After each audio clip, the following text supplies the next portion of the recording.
T. McCluskey presents Arcade Talk Live Stream.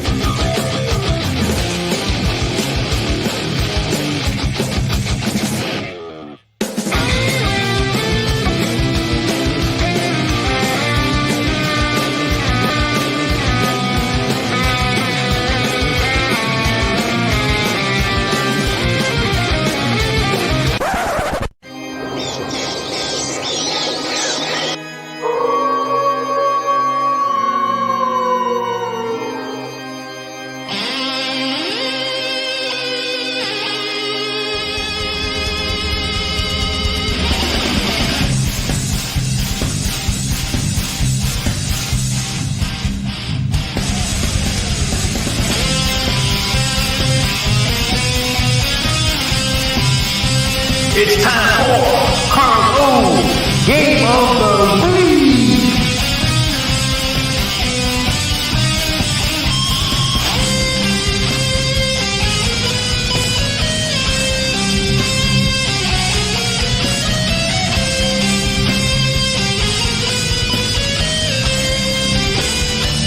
Welcome to Arcade Wars.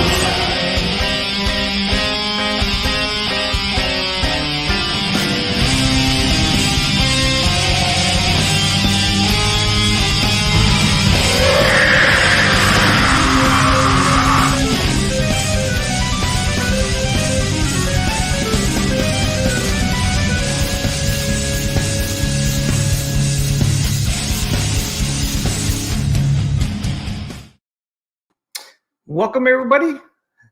We had a great day today, and weekend's almost upon us again. As you saw, I got a new intro. Getting ready for Halloween. Got Elvira on there. So I hope you guys enjoyed that new intro. Tonight, we're going to be talking Zen Studios, Atari, and Atgames.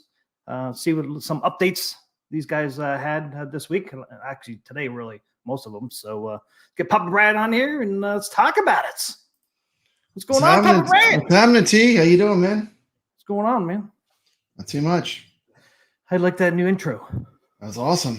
It's awesome. Got Elvira on there. I saw that. Very cool. If you're getting ready for Halloween, it's only what? I think just three weeks. 1, 2, well, less than 3 weeks, really. Wow. Not that long away. 1, 2, yeah, just 3 weeks and a couple days. Yeah. Figured for the whole month of October, we'll do that new intro. That's awesome. What we got here in the chat tonight? Got Jason, Lillian, Hollywood Polo. What's up, guys? Got Hobby Hands. Little Hobby Hands. DNZ. Yep. Goofy Foot. Papa Brad in there. Carlo. Carlo, of course. MJP. It's in there. Welcome, guys. Hope you guys are having a great week. Weekend is almost here. Card Game of the Week. Card Pablo says, Happy hands, bogus. Sorry to hear that. What do you say here? One of these weeks. One of those weeks where work sucks. That sucks. Hobby hands. Sorry to hear that, man. Teenage me thought Elvira was a very pretty lady. I did too. She says, I would put none, everything but my PC is unplugged for the next month in my downstairs office while I replace all the floors. Wow. Oh my goodness. That sounds like a project, Jason. Man. So what's going on, Pop Brad? What's going on over there? Man, I'm off tomorrow. I'm off tomorrow. Today was my last day for this week. Get this. Parish Fair. Well, what? Parish Fair. Parish Fair Day. Parish Fair Parish Day. Fair. What is Parish that? Fair. We get off for Parish Fair. What is Parish Fair? It's like just a big fair they have. But they give everyone off so they can go to the fair. We're in Louisiana. We get off our Mardi Gras too. But the Parish Fair is like something that the whole school system takes off for. So that and Mardi Gras. Yeah, it's crazy. Welcome to Louisiana. But I'm going to take advantage of that, man. I'm going to take advantage of that. Got big plans for tomorrow. Nice. What did I want to do? So I figured we'd start off. With since we had 10 people in there. I wanted at least, I don't know if some people knew that Wagner Tech Talk announced his Atgames Pinball 4K giveaway. Okay, awesome. I don't know if you saw that or not. Yeah, I saw that. I was going to play that. Yeah, I figured play the clip real quick in case some people didn't. Awesome. Some people didn't know he did his giveaway. They're giving away on October 18th in Chicago. People didn't know that. Yeah, and he's going to live stream. He usually doesn't do live streams, but he's going to live stream the giveaway. Pretty cool. Maybe, he says. If he can. I think he will. Come on now. I mean, he's going to try to do it from the. It sounds like he's going to try to do it from the Atgames booth, though. You know how it is at those events. Wi-Fi is not that great. Usually not. 2,000 square foot of replacement flooring. I'll be happy to have it all done. I bet, Jason. Did he get flooded or something? Why is he replacing all his flooring? Keepstar there. Brad's TV. Want to play a few rounds of Demon Attack? That's what I'm talking about. Demon Attack's great. I played Demon Attack versus Nix, and Nix beat me. I was surprised. But I didn't play twice. I just played once. Yeah, I just played once. But one quarter. He beat me this week. Yeah. All right, let's pop in Wagner here real quick. This is not very long. Call from the Legends Pinball 4KP EVT series in part 2. If that video reached 1,000 likes, we would have a giveaway for a Legends Pinball 4KP. I think we helped in that. We are getting all those sure. Absolutely. You sent everyone over there. Sponsoring this particular giveaway. It's awesome of them to donate this machine. Yes, it is. And it's going to make someone's day a lot better. Yeah, it will. I wanted to mention. Hope it's mine. Started talking about the contest that I will be at Pinball Expo in Chicago. And if you're in the area, or if you happen to be in the area, I hope you'll stop by and say hello. You'll find me most likely either wandering around or hanging out at the Atgames booth playing on the Legends Pinball 4KP, which should be a lot of fun. And so, yeah, hope to see you guys there. So now the main thing that you guys probably are here for is to find out about the Legends 4KP giveaway. And the giveaway will occur on October 18th at 1:30 p.m. Central Time. And what we're going to do is I'm going to try and stream. You know, I don't stream, so I don't know how well that's going to work. And it's been like 20-something years since the last time I was at a convention like this. So if I'm able to stream, I will. If not, I'll record the event and upload it, afterwards. But I'm going to try and stream. I think that'll be more interesting for everybody. Yeah, it would. To be entered into the giveaway, it's very simple. All you have to do is comment below in this video with whatever pinball table that you personally would like to see. You can also add more tables in there if you want, but only one comment. Do not comment multiple times, or unfortunately, you'll be disqualified, and I don't want to see that happen. That includes replying to your own comment. Please don't do that, or it'll disqualify you. It's fine if you have kids or your spouse and you want them to comment also to increase your chances. That's totally fine, but only one comment per user account on YouTube, okay? Additionally, in your comment, make sure that you put #@games in your comment. It's very important that you have that as well. Those two things, what pinball table you want to see and #@games must be in the comment to be selected. Okay, and if you're not sure what a #@games is, it's the pound sign on your keyboard. Just type in the pound sign and type @games, and that's your hashtag, and you're good. Okay, it's nothing complicated. Don't worry. I'm glad he's telling me, because I did, hashtag. What is that? The giveaway is for. What is that? I never used that. It's old guys. We need that help in order to win the Legends Pinball 4KP. Wish there was more that we could do there, but unfortunately there isn't. The winner will be chosen by random. I've got a link that will look up all the comments in this video. I'll click a button. It'll basically go through all the comments and pick one random winner. So there's not going to be any people involved in the selection process. The way the selection is going to work, I'll leave a comment to the user that was picked, and It is a pound sign. Send their mailing address to a certain email address, and then after that, they will get a reply back with a passphrase, and they'll reply to the comment with that passphrase, and they will be the confirmed winner. Until that happens, or if that doesn't happen, after 24 hours, someone else is going to be selected. So be sure and check your emails. It's going to be very important during this period of time that you check your email and make sure that whichever one you have tied to your YouTube account. Good luck to me. The one that you're checking. Another thing I want to mention is if you're watching this video on Twitter or Facebook, Reddit, be sure that if you comment in the YouTube video, not on Reddit, Facebook, or Twitter. Those won't count. Only comments in this video are going to count towards the giveaway, and I don't want anyone missing out. Well, that pretty much wraps it up. We'll do a quick summary here. All you have to do is comment below with your favorite pinball table that you'd like to see on the Legends Pinball 4KP.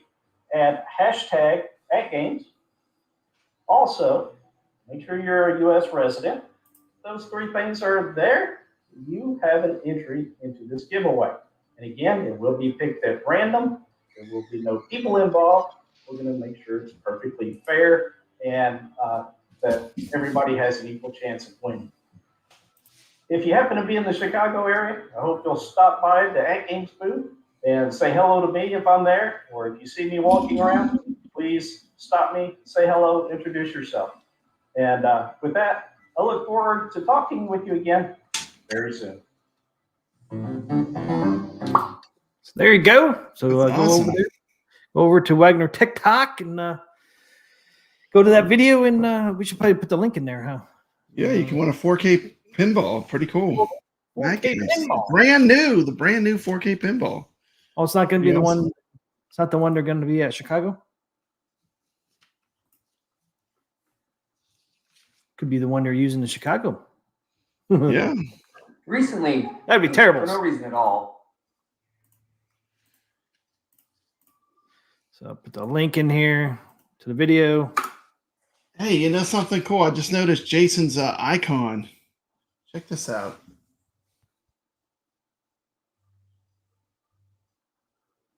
Ah, You know what game this is? Have you ever played this? no, Wacky Races. But isn't that Wacky Races, man. that's The from the Dreamcast. cartoon? Yeah, that's his little icon there, man. It's crazy. Yeah, I remember the cartoon being on. Yeah, this is the cartoon, but it's a racer. It's kind of like a Mario Kart racer. It's a really great game. Yeah, I don't think I ever played that one. Yeah, this is a good one, man. It's a classic. The Dreamcast. Wacky Racers. Wacky Racers, man. I don't know if you can see it. I'm trying to show it. This is a great Dreamcast game. But it's cool. It's I don't know if you can see in the probably the reflection's not going to get it. You see him in the car? Look, can you see him? That's his icon. Pretty cool, huh? Yeah, you can see him in there. It's pretty cool. Yeah, they used to have their own show aside from Wacky Racers. Cool. Yeah. Yep. That was a cool cartoon. Yeah, Dick Dastardly's. That's right, MG. Dick Dastardly. Yep. Yeah, I remember them. They had their own show. I used to watch it. That's pretty cool. I just remembered I had Wacky Races with that. I never played that one. I played the other one. Hey, I got something. I'm gonna share a screen real quick. I'm gonna show you where I'm going tomorrow. You ready? Yep. Share the screen real quick. Let's see, how do I do this? Present video. This is where I'm going tomorrow. I gotta go to.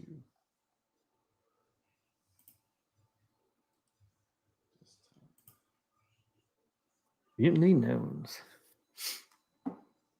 So here's where I'm heading tomorrow. Okay, you ready? Here we go. Oh, sorry. Oops.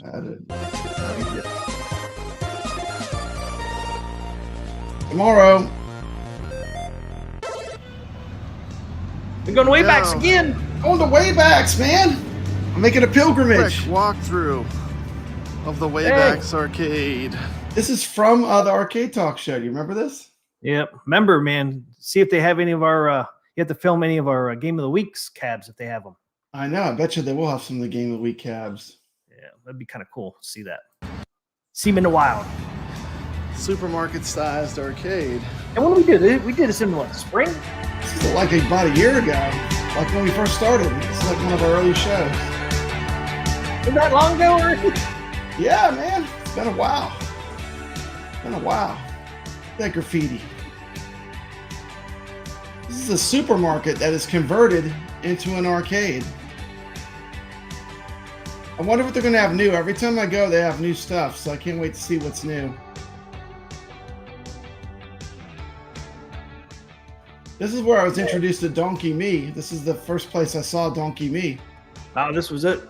This was it. They actually have a Donkey Kong cab with Donkey Me in it. And I thought it was the coolest thing ever. Now I've played. Now I have it at home. Yeah, Captain Caveman. I remember Captain Caveman. Captain Caveman. Yep. What were the people with the like haunted house car? What were they called? That was a cool show. Wacky Races. Yeah. Look at that Gorf. So T, I'm budgeting 2 days, 2 full days at this arcade, playing nothing but games. 2 full days. 2 full days. 2 full days. I'll be in this place. How long did it take you to get there? 3 hours. That's not bad. Yeah. Well, I mean, each way, but 3 hours to get there and 3 hours to get back. It's not bad. It's better than It's not 6. bad. Yeah, it's better than 6. And where's this at? This is in Pineville, Louisiana. Yeah, Star Wars. Starfighter? Starfighter. That's a custom job. That's a modded cab that they made for it. You should show some gameplay of that Starfighter if you can. Ah, shit. I need to capture it. I'm bringing my tripod this time and my fancy camera. It's funny, the fancy camera doesn't work as good as my phone, though, because the light. They got a beautiful Mr. Do cab. Look at that. Hey, this looks like my marquee. Hubert? Hubert, yeah. They got them all here, man. This place is insane. This place is insane. T, everything's on free play. Everything. Everything's on free play. Pinball's on free play. 100% free play. You pay like 1 fee, and then the whole day you can play as much as you want. Dragon's Lair. Ghosts and Goblins. Karate Champ. Oh, fighters they got. They actually got more fighters. They got more fighters in the other room now, too. They have them in those giant pedestals. They have Marvel vs. Capcom. They usually have a game of the month, too. Those 3 in the back row there.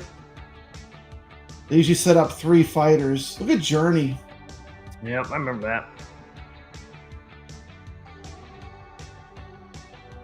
This is definitely one of the best arcades in the South. It was a full-size supermarket that they gutted to build this arcade. Nice, nice. Look at that Darkstalkers. Vampire Savior, Darkstalkers 3, and the Marvel vs. Capcom. Man, look at that. That's like got to be the most premium way to play these fighters. Those monitors are gigantic. What's up, Gotham City? Can you try some of these music games? I never play the music games, ever. Like, I've never even played them. I might try them this time. What's up, Stips?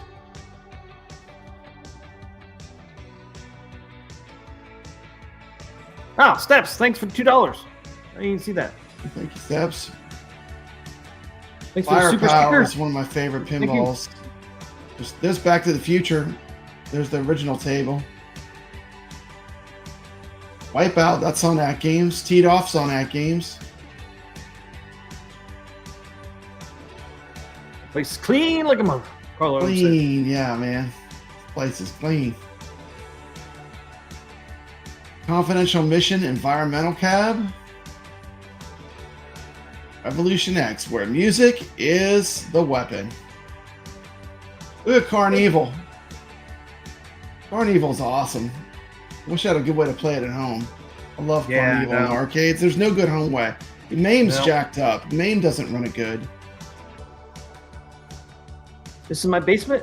I wish it was my basement, too. AMT, man. This is a hell of a basement you got. at all the gun games. It's insane. Neo Geo. Thanks, Steps, for that donation. But a donation thing on OBS takes a while. Thanks, Steps. Blitz.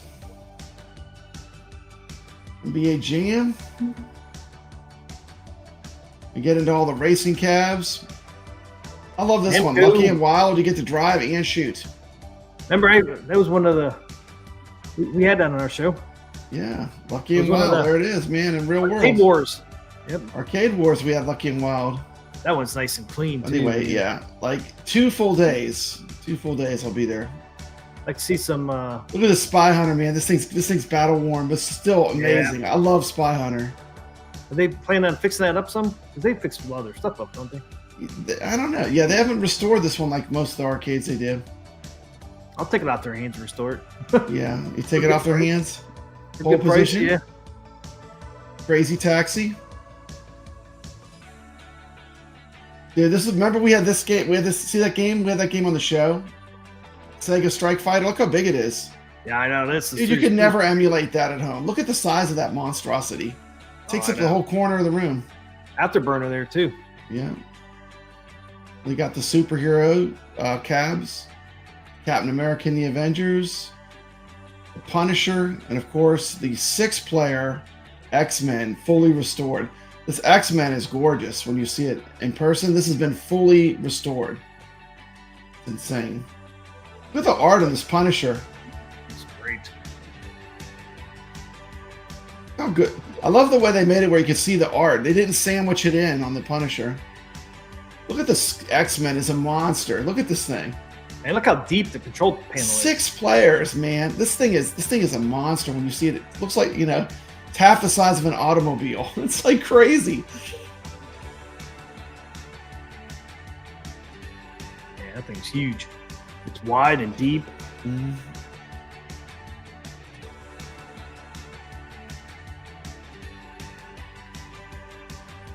Got all the fighters.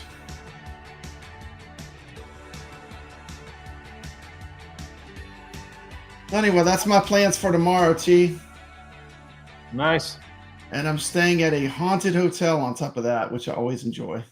It's the same one you always do, right? Yeah, I always stay at the Bentley, man. It's like reminds me of something like the Hotel The Shining. It's crazy. It's like got that 20s Art Deco. Yep. But yeah. Yeah, you need to show a little more video of that place too. I know you shot some last time. I did some in the last video I did.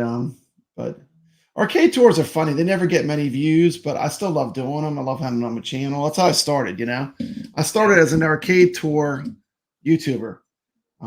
But people just, they get views slowly over time because people look up the arcade and then they get to see they get to see it and they get excited about it, which is cool.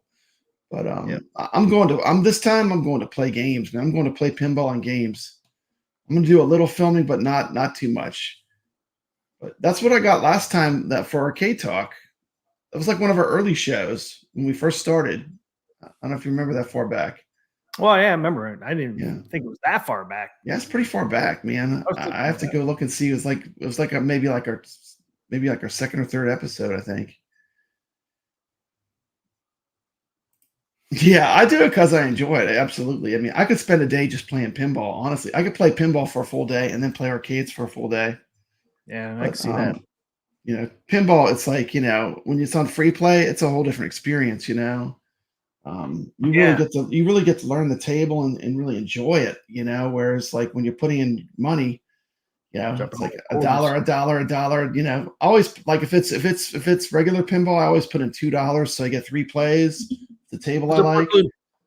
But pinball can be expensive if you're not great at it, and let's face it, unless you have a pinball machine at home. They're only going to get so good until you have a real machine, Yeah. But what's up, Brooklyn? Haven't seen one. And Brooklyn Menace in the house. Yeah, it's a pretty cool tour, man. Pretty cool. I can't wait to cool. You know what else is cool? Berserk on my iArcade behind me. That's pretty cool. Playing arcade perfect Berserk. See Peter Packrat. Peter Packrat. See the marquee up there. Yeah. I was scrolling through. Yeah, it's my BitPixel, man. MG says, anyone buying the Stranger Things re-release? I'm surprised Stern's re-releasing Stranger Things. I'm kind of surprised. They have a Stranger Things at Wayback, so I'm gonna be playing the heck out of it, I'm sure. Yeah, I don't know if they're gonna have different art on this Stranger Thing, or is it gonna be like exactly like the? I would imagine it's gonna be exactly the same. I'm surprised they normally don't do really releases like that, do they? I didn't think so, but Stranger Things is a pretty popular pinball machine. It's pretty popular. Yeah, coming out for Halloween. Yeah. Yeah, I was just when I got that email, man, I was shocked to see that. I was like, damn, really? You know, we don't do that. It'd been kind of cool to see like a Halloween or something re-release, but yeah. As a matter of fact, that's one of the reasons I have Berserk behind me. We're going to talk a little bit about Berserk Recharge coming. Thank you, Jason. Absolutely. We're going to talk about Berserk Recharged.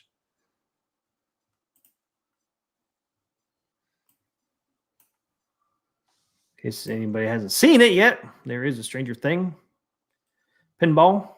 It is some cool colors. Yeah, it is cool. It is cool, and it's kind of like from one of the early seasons. Like the graphics and stuff are from the early season of Stranger Things. Yeah, I think from season 1, huh?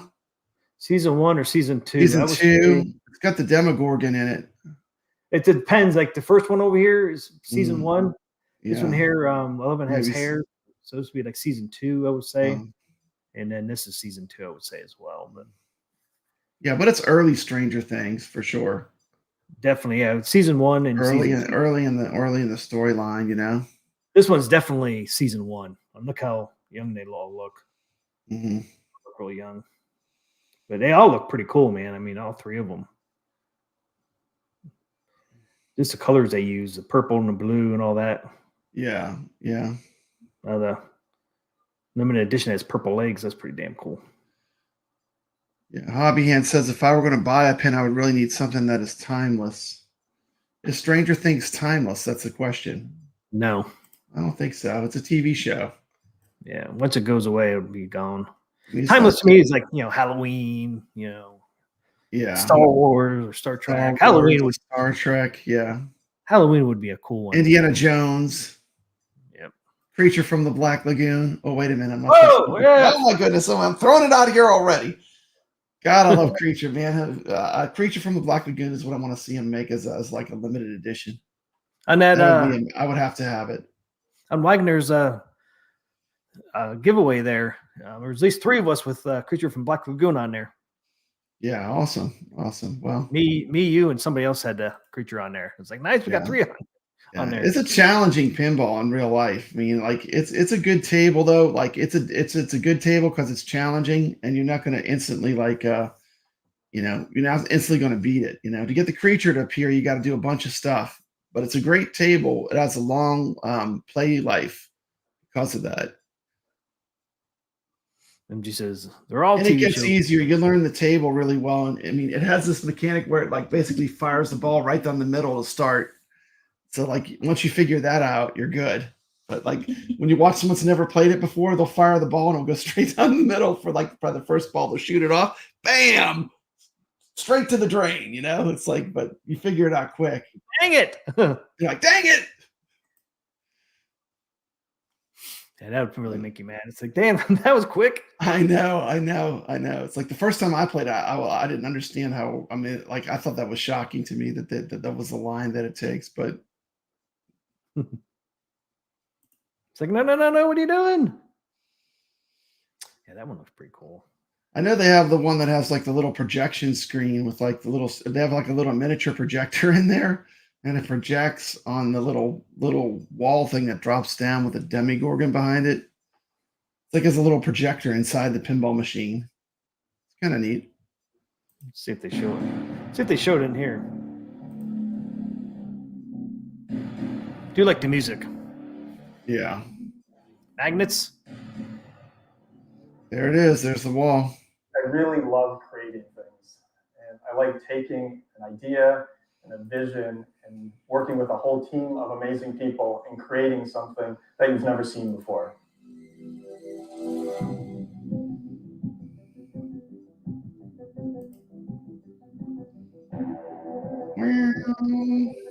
I'm stepping back into this role of designing pinballs after 20 years. But the amazing thing What's up, about Gregory? coming back is it really feels like coming home. The people here are incredibly passionate about making pinball, and it makes my job easier.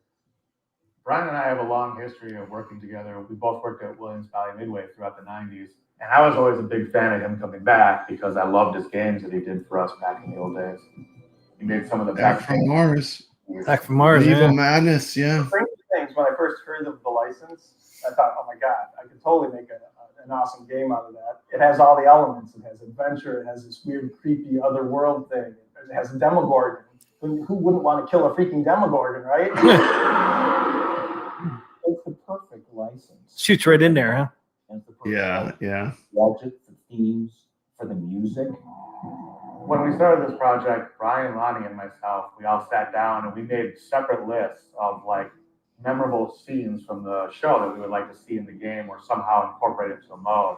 Not every idea that you have or that someone else has that you want to put in the game is a great idea. We give different weights to how we solve problems and how we design things. Oh, would that be cool? Yeah, no. And it's like, well, why? Why?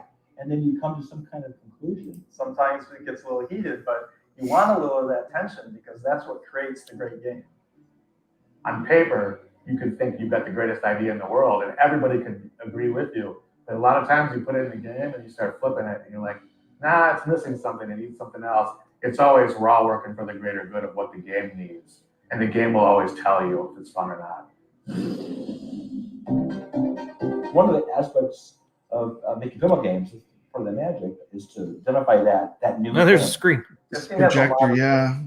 That's pretty cool. The star of it, Yeah. of course. That's what I think the premium one has. Rock cards. These are all kind of combined into one unit.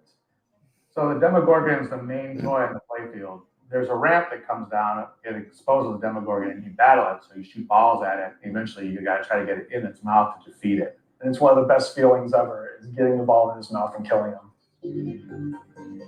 The premium and LE version of Stranger Things, we have a telekinesis ball lock device. So TK multi-ball, the whole lock mechanism is magic.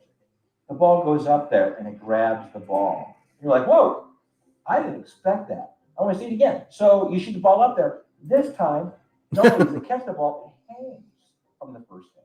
Whoa, these two balls are just hanging out together. That looks pretty cool, right? Let's do the first time. You put the ball up there. What's up, Dark Realm? It will hang like a triangle. They got 3. I really Two want balls are hanging out together back panel to stay there like forever. they normally do. 3 different iterations in order to get this to grab and hold the ball and be able to release. They don't have that. They have the Pro. They don't have the LE or Premium. Seeing it all come together and work. That's pretty cool though. This is the first time. I haven't played that where it does that. Projector. No. Every time I see one, only one time Arcade Monsters had the Premium or LE or something, but I didn't play it that long. I should have played it longer. I didn't get that multi-ball, that lock like that. Ability to cast an image across the whole playfield really helps create. That thing moves around too. Yeah, I did notice it had the screen though, the projection screen. That's pretty cool. It's pretty cool. This game actually even takes it one step farther. Scenes from Awesome. You should have seen on there. mode totals or awards, Mhm. sellouts, things like that are kind of important for gameplay to know what you need to do. That's pretty next. neat. Upside down. I really give Brian credit for like no fear, jump in, throw everything in there, and go with it. And he took a lot of like crazy risks on the playfield. I really wanted to create that feeling of that eerie world of the upside down. And how can we change the play field to make it feel like you as the player are in the upside down? So one of the things that I started investigating was UV ink. And this is ink that when a UV light is applied, it shines bright. But when the UV light's off, you can't see it at all. In Stranger Things, we've got an industry first UV light kit. All the models of the game, the playfield Pretty are cool. printed with UV ink. And in certain Yeah. modes, like the Upside Down especially, the game transforms with the Upside Down with the UV light. You see a whole other layer of artwork. It's not exposed to the naked eye. That's cool. We don't just put Dark Realm, it's the Stranger Things Stern Pinball machine. They're re-releasing it. Cool. When it's presented, They're making them again. pacing of it. It's like gears that mesh, and they have to turn. They come into play, they turn, and now they're out of play. And it looks like a finely oiled machine.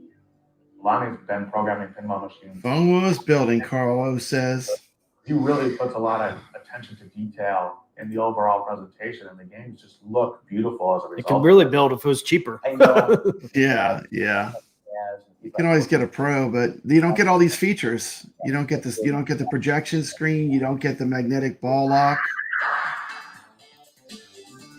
I can go to some free play arcades and get the Jones of having this. I don't need to own it. It's very cool. Oh, yeah, look at that. We have a whole gaggle of Demogorgons over here. Where they all start. They're all lined up. Demogorgons. MG likes this one in Pulp Fiction. I got a chance to play the Pulp Fiction table. No one ever has it when I go everywhere I go. That's crazy. I've never even seen one. Even at the big gaming conventions I went to, they didn't have any. Magic inside the box. I think we've done our job. And then when you're done, you actually get to see people play it, enjoy it, and have fun. I think that's the best reward to creating anything, is seeing other people enjoy it. You really want to make something fun and unique, something that people have never seen before, and that they're just going to have fun playing. So it came out in 2020. So it's been 3 years. 3 years. They're doing another run. Another run. That's pretty cool about the black, the UV lighting and stuff. So it makes it look like, you're in the underworld or upside down. Yeah. That's pretty damn cool. I think that's on the higher end versions. You don't think it's on? It's not on. See the UV part. They got the Pro at way back, so I'm gonna film it. I'll tell you if it has it. I don't think it has it. I think only the higher end version has it with the projector. But they have a lot to try to get you to get those more expensive models. They usually have to add a lot to try to get you to bump up to that higher price level. But when you go to arcades, that's just more stuff to break. That's the way most operators look at it. So that's why pro models are so popular. They're just made to work longer. Yeah. Less things that go wrong, I would say. Yeah. Hey, you want to talk Atgames Stern or Atari Berserk? Whatever you want to talk about. Do Atari next? That's cool. Mm-hmm. Get that going. Because that's more new than yeah, we have the new Berserk Reloaded's coming out. Let's see, there it is right here, guys, up in Atari. Sorry, Recharged. I said Reloaded. Recharged. Berserk Recharged. Coming soon. Yeah, it's pretty cool that Atari's doing more. Yeah, I like the Recharged games. They're cool. Evil Otto and his deadly robots are back. It's going to be on all these: Steam, PlayStation, Xbox, Epic Games, Atari. So does Atari have a platform now? Yeah, they have the VCS thing. So they're talking about that. Okay, yeah. Yeah. And they got the what? I don't know. Can you play it on the Pro Station? I wonder. I don't know. But yes, but it's cool that they're. I wonder if Atgames could ever get these on that new. They're going to eventually make a 4K arcade. Like this would be the perfect thing to put on it as like extra games that you could get to purchase. The Recharge series, because they got like all kinds of Recharge games. Yeah, that's right. They got Atgames has the right controls. I mean, it'd be cool. Can you imagine if they came out with like the Missile Command and the Centipede, where you could use the trackball with the Recharge? That'd be cool. That would be cool. I do. Backed out of it. There it is. Coming soon. Boop, boop, boop. So pretty much going to be play on everything, even a Switch. Yeah. I would think Evil Otto and his deadly robots are back. They're back. They're back. Yeah, Berserk is taking over, man. First New Wave Toys. Now Atari's doing Berserk again, and they're offering a 2600 cartridge with speech. It's like a Berserk revolution. What's going on? What's going on? Berserk was gone. Now it's coming back big. Get gone. Now it's coming back. Let's play a little video trailer. Get to full screen. Turn the sound up. It's got no sound. I wonder why the sound got cut off. don't know.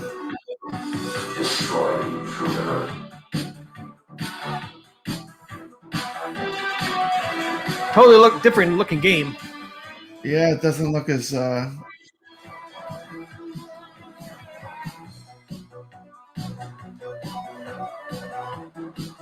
Man, they just come, they just swarm at you. swarming at you, man.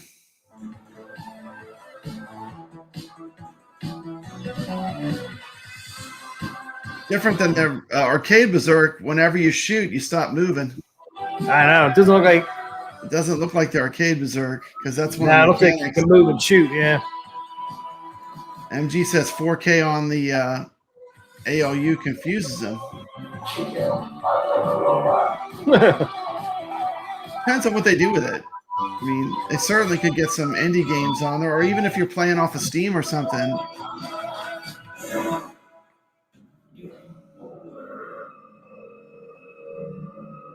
Coming soon. Coming soon. There you go. Berserk was just announced. Berserk Recharged.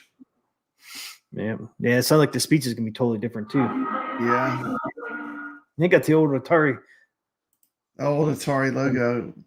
Yeah. Have you played Atari today? Yeah. I haven't Speaking heard of that in Atari, years. the 2600 Plus will be shipping in not that long. Do they have a release date on that yet? I bought one. I don't remember what it was. I know it was before Christmas, though. That's the Outlaw 2600 limited edition. You gonna get the Outlaw limited edition? I already have Outlaw. What do I need to buy Outlaw again? Is it different? Yeah, it's a limited The same edition. card. Huh? It's just, what's different about it? I don't know. It's I brand don't know new. either. I don't know if Yeah. they did any just the graphics or anything. Oh, right here. 2600 Plus. There's another Atari thing that came out. Looks pretty cool. I think it's called the. Is it called the Game Station? Yeah. There's Is it like on 2 here? Atari things that came out. Yeah, I don't see it on here though. I don't know why it's not on here. There's the Berserk with speech. Let's see if they have a date on here yet. November 17th, Jason says. November 17th. Okay. It's not that. That's not that far away. Yeah, I don't really see anything on here yet on that, but in November 17th. Surprised I don't have it on here yet. The date. Yeah, I'm Yeah. surprised I don't have the station on here either. Yeah. It's kind of that looks Hollywood. pretty cool. Let's see here. Hobby Ant said he had to choose between the 2600 Plus and Glenn's new joystick. He purchased Glenn's joystick. Happy for, and I'm saving for the boomstick. Yeah, I want that shotgun that Glenn's making. That looks really cool. The send-in shotgun looks pretty amazing. Yeah, it does look pretty cool.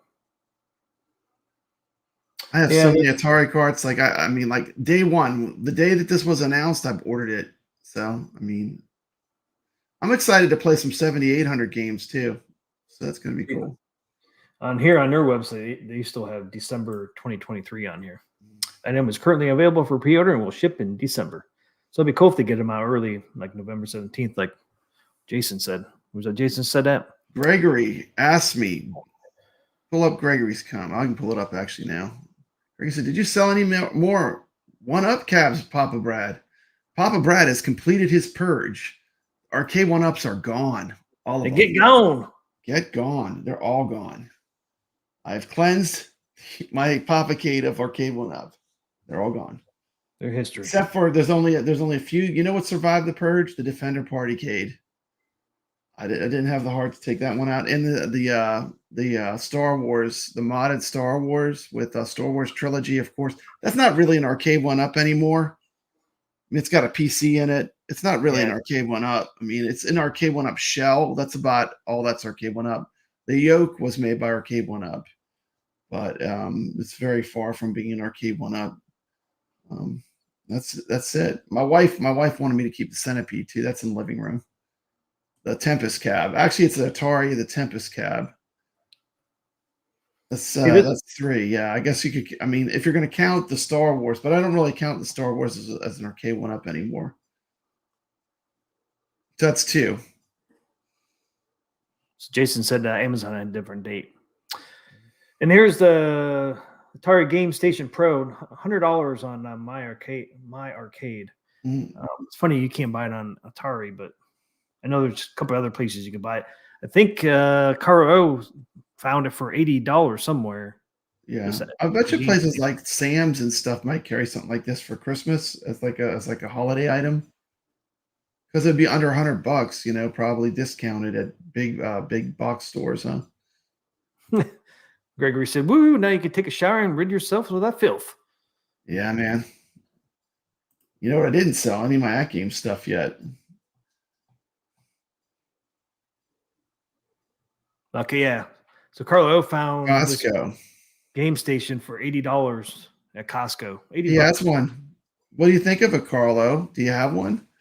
I think he's thinking about buying one. Oh, they had them, but he didn't pick it up. Yeah. So if anybody's looking, man, Costco, 80 bucks. Yeah, this would almost be like an impulse buy for me. Like, you know, I'm not really like gonna order it and seek it out, but like if I was at a store and they had this and it was under $100, I might have to impulse buy it. It looks pretty cool from the review I saw. I watched Gen X Grown Up, and they did 2 reviews on it. It doesn't look too bad, actually. It looks pretty good. But It's real thin too. It looks like you got those Yeah. lights around the joysticks. Looks pretty cool. I'm surprised though. It's a little deceiving the way they advertise it because it's not all Atari games in it, you know? It's like there's kind of a hodgepodge of all kind of stuff. Yeah, Gen X Grown Up is who I watch a lot. And Gen X Grown Up reviewed this and they showed how you can sideload stuff on it. It's got a SD card slot so you can sideload your games. Which is nice. Pretty Yeah. cool. Hobby Hands. 2018 through 2023 will be known as the years we were fooled into arcade one-ups. Yeah, maybe. Can't say it any better there, Hobby Hands. Yeah. I made a video why I sold all my arcade one-ups, you know, and I was very purposeful. Everything I said is exactly how I feel about it. So, you know, That's a good question, Carl or Polo. What's the highest emulated games a Game Station Pro can emulate? Does it come with emulators installed? Hey, what's up, Andy's Game Room? Yeah, it does. It does. It does. I think they were running like stuff like Nintendo and Super Nintendo. It can't go much beyond that. Carlos said he's already downloaded. Like, you know, the older stuff it can run. I could probably run Genesis. I have to watch the Gen X review again. I was watching while driving, and you know, when you're driving, I'm really listening. I'm not really looking at the screen. I'm just listening to what they're talking about. But it was a pretty favorable review. I would recommend you go to Gen X Grown Up if you're interested. And that's a great. I got to meet John at when I went to Southern Fried Gaming Expo from Gen X Grown Up. He was really cool, very friendly, unlike Retro Ralph, who was not. Very strange. Yeah, I see they had the little. I guess this right here is the little paddle. You can play games on. So there's your paddle. It's already built. Yeah, the paddle's like a little knob. Yeah, it's like a volume knob. It looks like, you know. Oh, no, that's what it looks like. It's pretty cool though. It's built in. Yeah, yeah. You don't need another controller. It comes with over 200 built-in games from Atari. Yeah, but they're not all from Atari. That's where they get you. They're not all Atari games. It's like they comes with 200 games, but there's only a certain amount that are Atari. It's like there's a lot of filler games in there. But since you can sideload, technically, if you're like, if you like to, you know, sail the high seas like Papa Brad, and you know, I have everything hacked. You know, if it's hackable, I hack it. Are you that way with your stuff? Some things. Yeah, I mean, with the arcade stuff, if it's hackable, I'm hacking it. I mean, and but so really, it can play a lot. Yeah, I think it's pretty cool. You could sideload. Yeah, yeah, we're definitely not saying every arcade one-up was bad, but you know, there hasn't been enough improvement for as long as they've been around. Like you said, the Pac-Man is better than the Dragon Slayer. I mean, that shouldn't be, you know. I mean, it's like how does that happen? MG. That's fair. That's your own perspective, but some of us bought them and like them. So it sucks when you go into an arcade/game chat and people drop turds on them. I'm not dropping turds on them. They drop. I get why people buy them. I mean, I liked having them for a while. You know, it does bring back some nostalgia. You know. Yeah, well, I feel like Arcade 1-Up drop turds on us sometimes too, and some of these Yeah. cats. I'm lucky Yes, so they far, do. man. I mean, I've been blessed so far with the ones I've got. None of them have shit me yet. I get scared though every time I turn on that Dragon's Lair with that score. Dude, my scoreboard. Tempest, every time I turn it on, I'm like, man, if this PCB goes out. Yeah, I don't know what to do because nobody, you know, like the Dragon's Lair, the digital scoreboard, far as I know, nobody third party makes that. So if that thing goes out, man, the machine's pretty much toast. Because I don't think you can find a digital scoreboards. Because people were, you know, piecing them out, and you can find them on eBay and stuff. But I don't think you can really find them. And I can't believe nobody third party makes the digital scoreboard for the Dragon's Lair. Yeah. A lot were sold, and you know, plus Arcade 1-Up didn't get the scoreboard correct. It's not right. It's a little off. So you would have thought third party would have made them like buy stuff arcade. You thought they would have made a replacement for it, but they don't. I'm kind of like, I was in the same boat as Jason. Jason says he has 7 Arcade 1-Ups, 2 Atgames, and iArcade. I had, I think, 8 Arcade 1-Ups, 2 Atgames Legends Ultimates, the Pinball, and 2 iArcades. That's what I had. And now I have, I basically thinned out the Arcade 1-Ups. But, you know, there's something to be said. Like when you turn them all on, you hear the noises of an arcade coming from a bunch of speakers. I mean, I understand why people like them, and I think it's cool. But you know, I'm kind of spoiled now because I have so many ways to play these games. Some ways emulate better. You know, I could play Arcade Perfect, class of 1981 with a real ROM on my iArcade. Every version of Pac-Man, Miss Pac-Man, Galaga, regular shoot, fast shoot. It's like hard to go back. Like once you have something like that. Yeah. I'm just scared when something going. You know, and the thing is, you know, Arcade 1-Up used to make replacement parts, and they stopped doing that now. I mean, what are you supposed to do when something goes bad? Buy another one. They're disposable. You ever heard of the term disposable What battery? I would do. This is a disposable arcade. You've heard of the disposable battery when it breaks, you throw it away and you put in another one. Well, that wasn't $700. Arcade 1-Up. I spent $700 on that damn thing. That's not throwaway.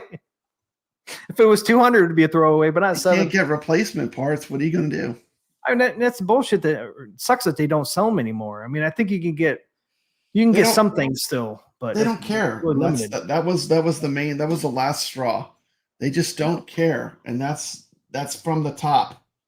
That's a corporate thing. That I mean, you know, how many years did people say get better buttons, get better buttons, get better buttons, get better buttons, and say what you want about Atgames. Atgames at least listens. I mean, you look at all the stuff they're doing. They're giving us not everything we ever dreamed of, but they're giving us a lot of the things we asked for with their newer stuff. So, especially the pinball. Well, you know, Arcade 1-Up used to listen to people. That's why, you know, you got dual speakers. That's why you got a light up marquee. That's why you got a riser. Yeah, like if you look at from Gen 1 to Gen 2, when they started, they were making. It was like a big improvement, and then it just stopped. I know, it just stopped. It just stopped, and then they even went backwards a little bit. It was like, yeah, I got to petition somebody, man, to make a digital scoreboard for Dragon's Lair. Yeah, when you did the Tron, when you did your video on the Tron replacement marquee, and the Tron marquee was paper, that was when I was just like, man, they just don't care. They just don't care when you're making a marquee out of paper, and that was not a cheap product, you know. No. I mean, you think like Pac-Man, you know, was $2.99. You thought that might be made out of paper, not Tron being so expensive. But yeah, it's like the opposite of what you would think. I mean, it didn't look bad, but man, it still washed out. But yeah, I can't complain on the Tron now, but I'm just scared about the Dragon's Lair and that scoreboard because so many people have already went out. And I don't turn mine on every day just because of that. Yeah, I don't know. But I'm just surprised, like somebody like Buy Stuff Arcade or some of these other companies have not come out with that digital scoreboard. Yeah. I guess they figured the demand's not there. That's another thing. They don't like to work with other companies. Glenn was willing to work with them. And what happened to Glenn? He got screwed over. They screwed him over big time. They stole his Tron joystick design.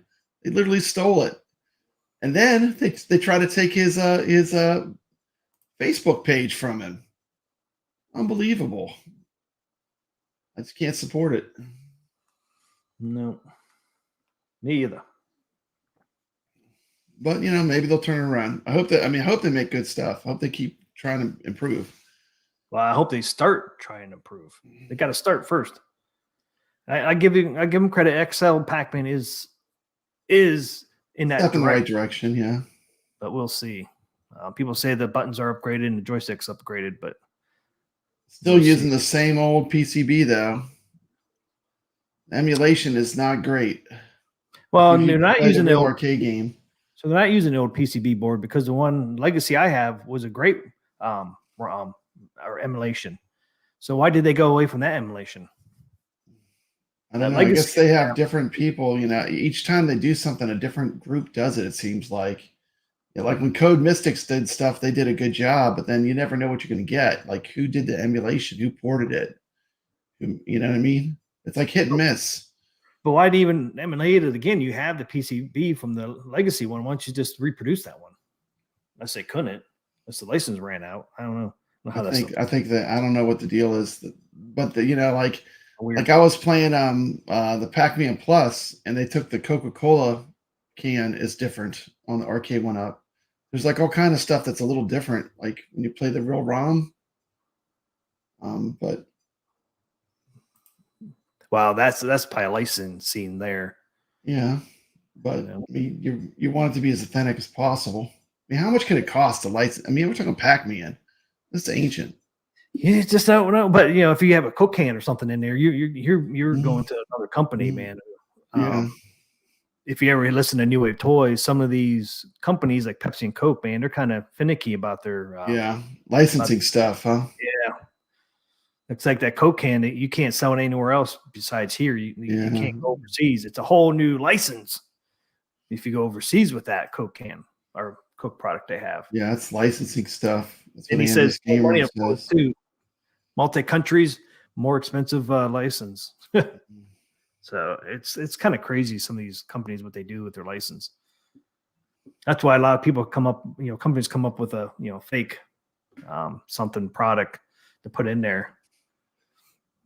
It's like the Killer Instinct didn't have the Nintendo thing, Nintendo Ultra 64. They had to change that. Like they have to change stuff, I guess. I understand why they have to change it, but yeah, like Berserk doesn't have Stern on it for New Wave Toys. I saw that. It said Stern with a U, and then they put Atari on there, and then people didn't like that. So I don't know what they're going to end up doing. They should did what I said. They spelled Stern out and forget the E. Yeah, I did order the Quest 3 too, which is not. I know we're talking arcades, but that's something new. I've never had anything virtual reality. I've never even worn a virtual reality goggles ever. So this will be a whole new world. So I'm kind of excited to see what I think of it. But it's totally going to be a brand new experience, which I think is going to be fun. Dark Realm, I don't know if they forgot the Namco on there or if they. Hey! Awesome, we got Gregory. Thank you, Gregory, for becoming a member. Gregory became a member of Arcade Talk. Thank you, Gregory. I know it's a little loud. Man, you got that thing cranked up. I got to turn it down in OBS. I know, man. Thanks, Gregory, for the new membership, man. I really appreciate that. Thank you so much, man. It's so awesome. I hope you could dig it, sucker. Yeah, I meant to turn that down after last stream and I forgot. Jason's got to figure it out, man. He's got a home theater and an arcade. That's pretty cool. Man. So he can put up to 30 cabs, but he has a home theater and a retro console physical media collection. Steps Booker T. Yep. Yeah, I didn't order the Quest 3, man. I'm not sure what I'm going to do yet. Yeah, I mean, that licensing would be a nightmare, It's like, but yeah. I don't think it'd be a fun job. But I don't think it'd be fun either. It's like, and then you have to go on these old games that they really weren't made to be redone and try to change stuff. iArcade ran into that, RIP, when they did Operation Thunderbolt. They couldn't have the red cross symbol, the little plus, the red plus on the white background, because it's red cross. They had to remove all that stuff to be able to do Operation Wolf, and it slowed getting that game out to a crawl because you had to go into the code of the game to redo it all. That's very difficult. These old games, I mean, I don't know, but yeah. Yeah, I don't know either.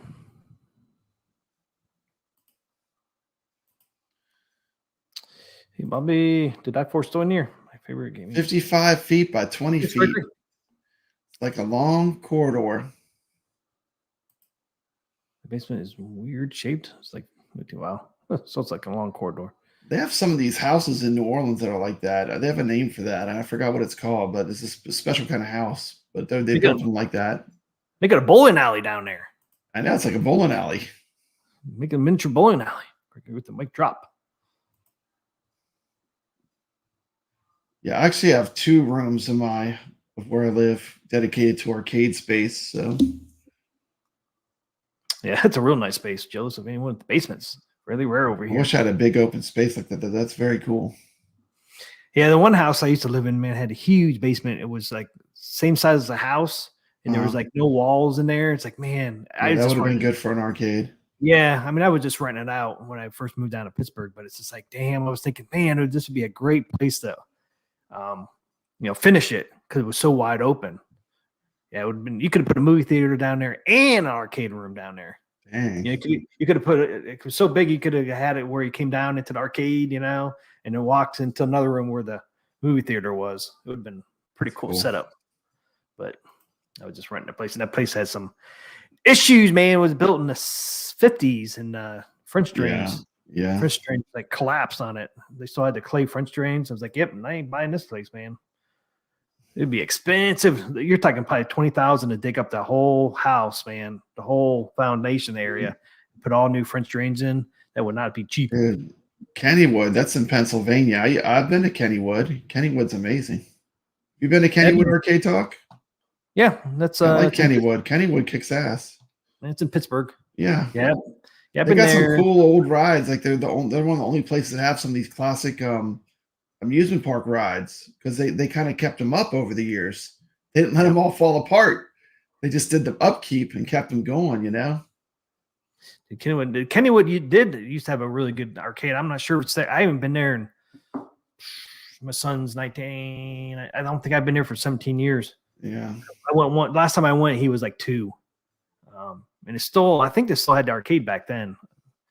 And I know up in Erie, which is like hour and 45 minutes north of Pittsburgh, Waldermere, it's called. They still have their arcade in their amusement park. I was actually in there not 5 years ago. It was still pretty decent size too. Exactly the same spot when I was a kid. Cause I used to go to Waldermere all the time too when I was a kid. Mm-hmm. And same exact spot. Of course, though, they've upgraded the arcade machines. But I was shocked last time I went with my son. I was like, damn, it's in the same spot as it was when I was a kid. That's cool. That's another old-time amusement park that really hasn't changed. They've added new rides over the years, which is kind of cool, but they've kind of kept some of the old rides as well. Like they still have a wooden roller coaster there. Yeah. But yeah, it was cool to see arcade. Cedar Point's another one, man. I used to go Cedar Point every summer when I was a teenager. Went every single year. Got tired of going to it. Yeah. You see a lot of Steps saying there was a lot of modern games. Like what Steps? Like Raw Thrills stuff. Seems like Raw Thrills just takes over these, like even these places that were old arcades. And too many redemption games. A lot of those Raw Thrills games, you can't win them. Which kind of takes away the fun. Drop some tickets. Yep. Get your money and get you gone. Or keep you playing again and again and again. Like the Space Invaders one's the one I have a problem with. It's like you can't win it. It's literally impossible. Like every time that you shoot it, they double their speed or they split in half.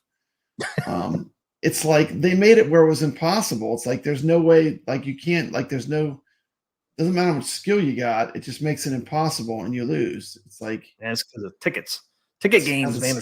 Yeah, it shoots out the tickets, but I got good at Chuck E. Cheese. I used to take my son when he was younger in the wintertime. Because in Pittsburgh in the wintertime, there's not a whole lot to do. So we go to Chuck E. Cheese like probably once every 2 weeks or nothing. I got real good at this one. It was a balloon one.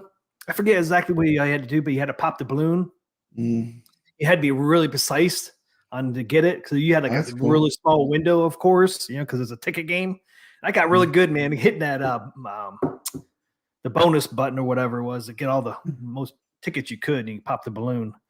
That was a fun game. I can't think of the name of it though. It was so fun though. I figured that fucker out, man. You figured Probably- out you had its number, huh? Probably, yeah. I mean, probably I would say probably every 2 out of 5, man, I would hit it. The last time I went to Chuck E. Cheese, I did the Galaga trick. They had a Galaga machine, and I did that trick where you don't shoot the last 2 invaders, and eventually it stops shooting at you. And I actually rolled over the scoreboard. That was Nice. crazy. Like I flipped the score. But that was a while back. But there's a trick you can do if you have a real Galaga, where you can actually the enemies will stop shooting at you. It's like the last two enemies that come on the screen. It takes like 10 or 15 minutes for the program runs out of memory or something, and they stop shooting.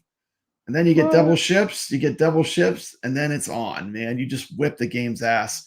But believe it or not, it still gets really hard because they kamikaze bomb. They start kamikaze diving at your double ships, and like they just you get swarmed quick. And every time they do one normal run, and then they're super fast after that. Every time they come down, so it's not as easy as you'd think. But yeah, everyone should do that at least once and flip over Galaga. It's a fun retro challenge. It's really just patience, though. You've got to outlast the game till it runs out of memory, and then they stop shooting, and then get the double ships, and just it's fun. It's a cool hack. Hi there. All right. I got Google. Okay, so we'll start on Zen Studios. They had a new announcement today. I don't know if anybody saw it. I didn't They see had it. they got a new pinball table coming out. I think it was just like 5 hours ago it came out. This video right here. Your Bride of Pinball. That's a good one. I know. I figured you'd like that when I saw that. As soon as I have some really good footage of Bride of Pinball from B Arcade. Has a beautiful Bride of Pinball. I played that for a good bit. I probably played that for like 45 minutes. They got a Twilight Zone right there too. That's Twilight Zone right there. You got some cool art up there. Oh, look what I see, man. What's there? The creature, man, he's hidden, but he's there. He's there. He's looking at us. It's like we want that creature from Black Lagoon. Fresh Prince, hey, what's up? These horror Sounds tables they're doing spirits. look like they're going to be cool. The kind of horror theme ones they're doing look cool. Yeah, they just announced a new one on that over there too. Was it yesterday or the day before? They announced a new one for the M. All right, let's take a look at this video. So this is just a couple, like 5 hours ago, I think, or maybe even less. Yeah, I haven't seen this. Thomas Gloomhaven. Senior pinball designer here at Zen Studios. I've recently worked on the Brothers in Arms and the Godzilla vs. Kong pinball tables, and now I'm working on Gloomhaven pinball. Gloomhaven. This is based off a I board. really got into this type of dungeon crawling board game in about 2019, and obviously with Gloomhaven being so highly rated, I was well aware of its existence. However, I only got to play the digital version initially. I played that a little in early access, and then obviously when the full game came out, I played that a lot more. There are many aspects of the game that I love, such as the theme, choosing the different starting classes, or choosing the different cards in combat. But for me, probably the most favourite thing is the difficulty. When I actually manage to finish a scenario, it feels like a real accomplishment. My favourite starting class to play with was the Mind Thief. However, on our pinball table, we've decided to go with 2 bigger characters with more table presence. We chose to have the Cragheart and the Spellweaver classes as fully 3D animated characters on our table. We also wanted to incorporate the other 4 starting classes, and for that I came up with the Mercs for Hire multi-ball. There you lock 4 balls into the Sleeping Lion Inn, and then their special mode begins. Also, the vast majority of enemies found in Gloomhaven are on our table as pop-up targets. The challenges for playing pinball tables are certainly very different from the turn-based strategy games. Whereas you may have positive or negative outcomes, for example, on the road or city events. Like a pinball inside a pinball. our pinball players. Haunted house, huh? Positive outcomes for making Both facing the same direction now. negative outcomes if they don't make the shots. Combat is also something we had to simplify to make it more understandable during a hectic pinball game, but we still left it rather challenging. It certainly was a challenge designing this pinball table, while still keeping all Pinball Inception. Yeah, kind of, huh? and we had to modify a few of those features so it was more relevant to the pinball table. As an example of this, on the left of the table we have a target bank, and these 3 targets represent the positive conditions the player can receive. If the player is invisible, an enemy attack will miss the player and they receive no damage. If they are strengthened, the player's attacks against the enemy targets will simply deal more damage.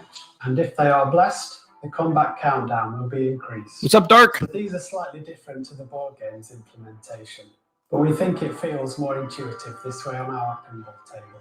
I wanted to include as many features as possible from the board game and transfer them onto the pinball table from the very start.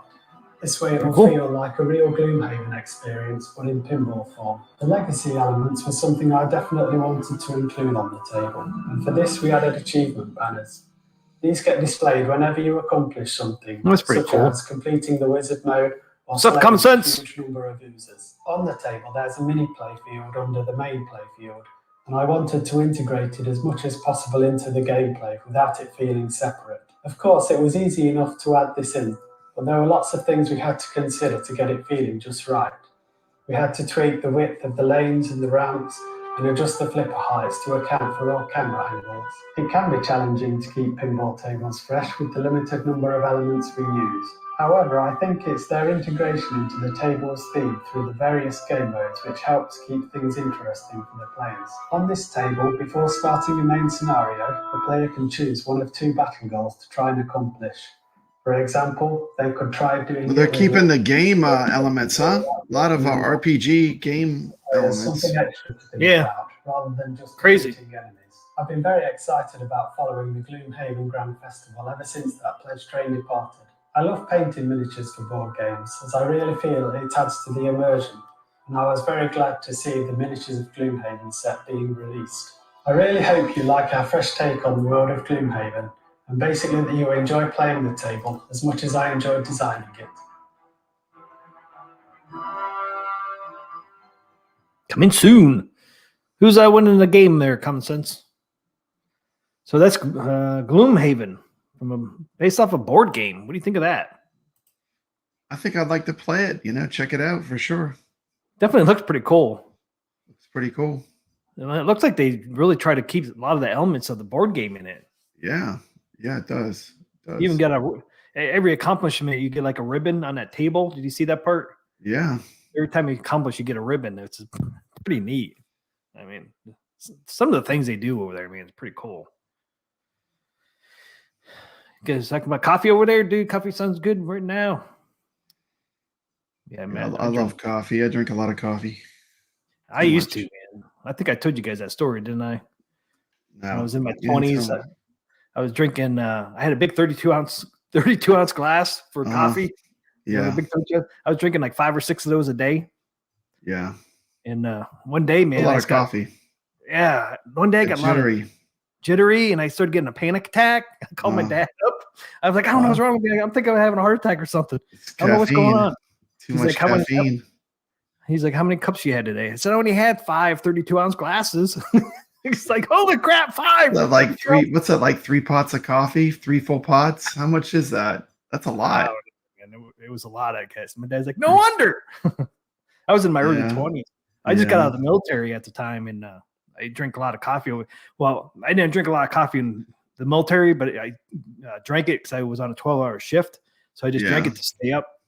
And then when I got back to the States, got in the real world, I started drinking coffee. 1,000 milligrams of caffeine, Saiyan Spirit says. So when I got home and drank real coffee, I was like, oh my gosh, I couldn't drink enough of that stuff, man. I was like, I was down. It tasted so good compared to, in the military. But so, yeah. So I cut my caffeine take way down, man. Now I'm down to 2 cups a day. So, yeah. Dark Realm Gaming is saying that there's a new Exorcist Believer movie coming out tomorrow. Yes, it is. Says, hell yeah. I played Exorcist Donkey Kong, Donkey Me.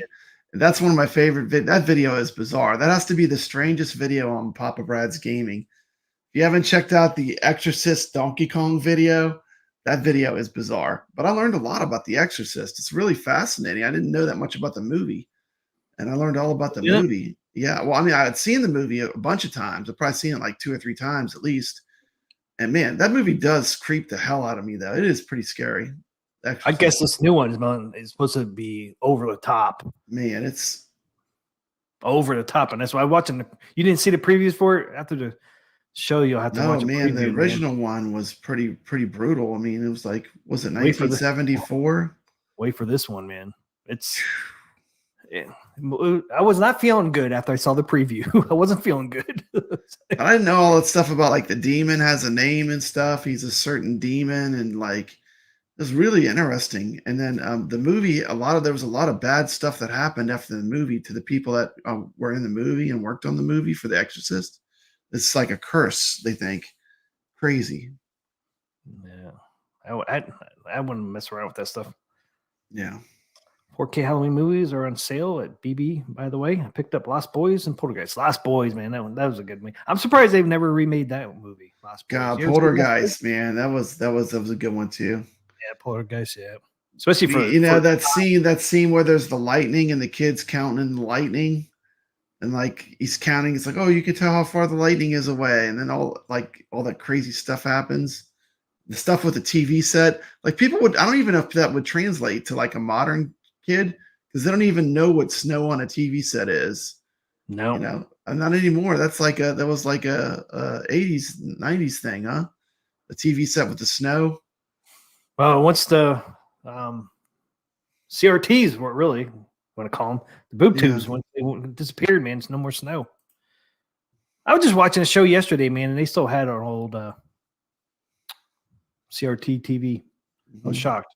It was a recent one, recent too. I was like, damn, they're in a cabin up in Colorado. I was like, well, I guess they don't watch a lot of TV. They still have a 80s TV in there. Gremlins 4K for $10. The helicopter killing the kids. That was Twilight Zone, wasn't it? Where they had the accident with the helicopter. Yeah. The Twilight Zone. The movie. Twilight Zone, the movie. Yep. Nothing beats the original Lost Boys, though. Yeah, Lost Boys was cool.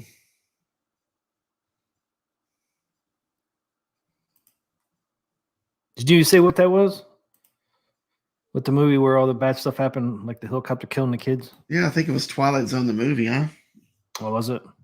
Yeah, they had a helicopter crash and when they were filming that movie.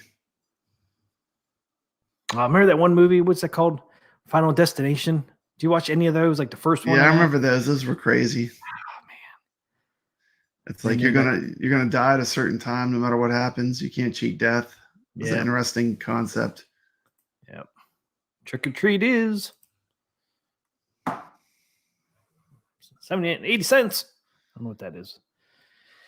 Do you want to see? You guys probably already saw the other. Speaking of horror stuff, I never asked you this. Did you ever watch any American Horror Story stuff? Yeah. Like a TV show? It's like it's always like horror theme, but it's different. Like they had the haunted hotel. They do like different stuff, every season's different, but there's some of the same actors and actresses in it. Yeah, almost all an ensemble. It's pretty cool. Pretty good show. I enjoy American Horror Story. That's pretty good. I watched most of the seasons. I have too. I've been pretty happy. The only one I didn't love was the one where it was like the atomic bomb or whatever. That one was probably my least favorite of the ones I've seen. The End of the World. You watched it all the way through though, because it kind of changed through halfway. Okay. You didn't get past them being in the bunker. I think I did. I think I watched it all the way through. I can't remember it now, but because you know how some of them, the first part. The first season was crazy with the school shooting and stuff in it, and that one was really good. The first season. I binged all those. AMH just started the season last night. Yeah, I didn't start the new season. I see the new season came out a couple weeks ago. New season came out for American Horror Story. What's the theme? I haven't watched it yet. Yeah, I like the circus one. That was a good one, man. Circus one. They had so many good ones. They had the ones with the witches. They had the ones with the circus. They had a bunch of the haunted hotel one. They had Was the circus one with that clown? The freaks. Yeah, the freaks. That's what it's called. Yes, Freaks. Yeah, it was cool. Yeah, that clown that looked like a. Yeah, they had the clown. It Almost kind of like looked like the killer clown from outer space a little bit. Yeah, a little bit. I didn't make the connection, but you're right. It is a lot like that. If it was real life, I mean, killer clowns weren't. It was back in the 80s when they didn't. The stuff wasn't that good yet. Yeah, the first one in the house. Trick or Treat is a classic. Scream 7. Jeez. Like keeps going, man. Scream. There's an alien abduction theme running through the American Horror series. I was not aware of that. Seemed like there was at least one I saw, maybe. I can't remember, though. I think it was like way back, though. Unless there's a new one for this season. Hey, what's up, Hank? New one looks like Spider Baby. Uh-oh. Yeah, I like that production company that does the American Horror Story stuff. They did some other stuff. Didn't they do like the O.J. Simpson trial or something? I remember they did some other stuff that was really good too. And they did the Versace. Oh, did they? I didn't know that. Yeah, man, they're always doing something cool, something unexpected. But they always do such a good job. It's always different and interesting. Yeah, the Crystal Lake American Horror. It was like, yeah, they're at camp. I remember that one. Yeah, yeah, that was a pretty good one. That was a good one. What's up, guys? What's up, Hank? Yeah, that was a pretty good one. We just rewatched that one a couple weeks ago. Crystal Lake. Mind you of Jason. All right, I'll show you this last one. I've skipped a few seasons. There's a few of them I haven't seen, but I've seen a lot of them. But I haven't seen all of them. I haven't seen every one. There was one where it was like these meth head vampires. I didn't watch all those, I don't think. I don't know why. I mean, something in life kept me from, like, I started watching the first couple and I never finished it. I never got to see what happened, but I like to watch it when I can. It's a pretty good series in general. They had one. Did you see the one where they're up in Maine or somewhere, Vermont? And, that's the one I haven't seen. Yeah, that's the one where I didn't get to see the whole season. I know what happened was I think I had to move or something during that time, and I didn't get to finish it. It's kind of sad, man. Is it? It's like the a vampire thing, 1980. The vampire, you become like a vampire, but yeah, a vampire doesn't bite you. You take this pill. It's like a drug, like drugs. It's like combining like drug addiction and vampires. Yeah. Yeah. Yeah, the vampires in New Hampshire. That's the one I haven't seen all of it. I saw about 3 episodes of it. Yeah, it's pretty good because it's like if you have a talent, you'll turn into a vampire basically, and your talents, become even better. And then if you don't have any talent, you turn into like a zombie vampire. Yeah, I remember that part. That part was cool. Yeah. Always throws these cool twists in too. The writing is excellent. Whoever does the writing is just fantastic. Plus, they got good actors and actresses on that show always.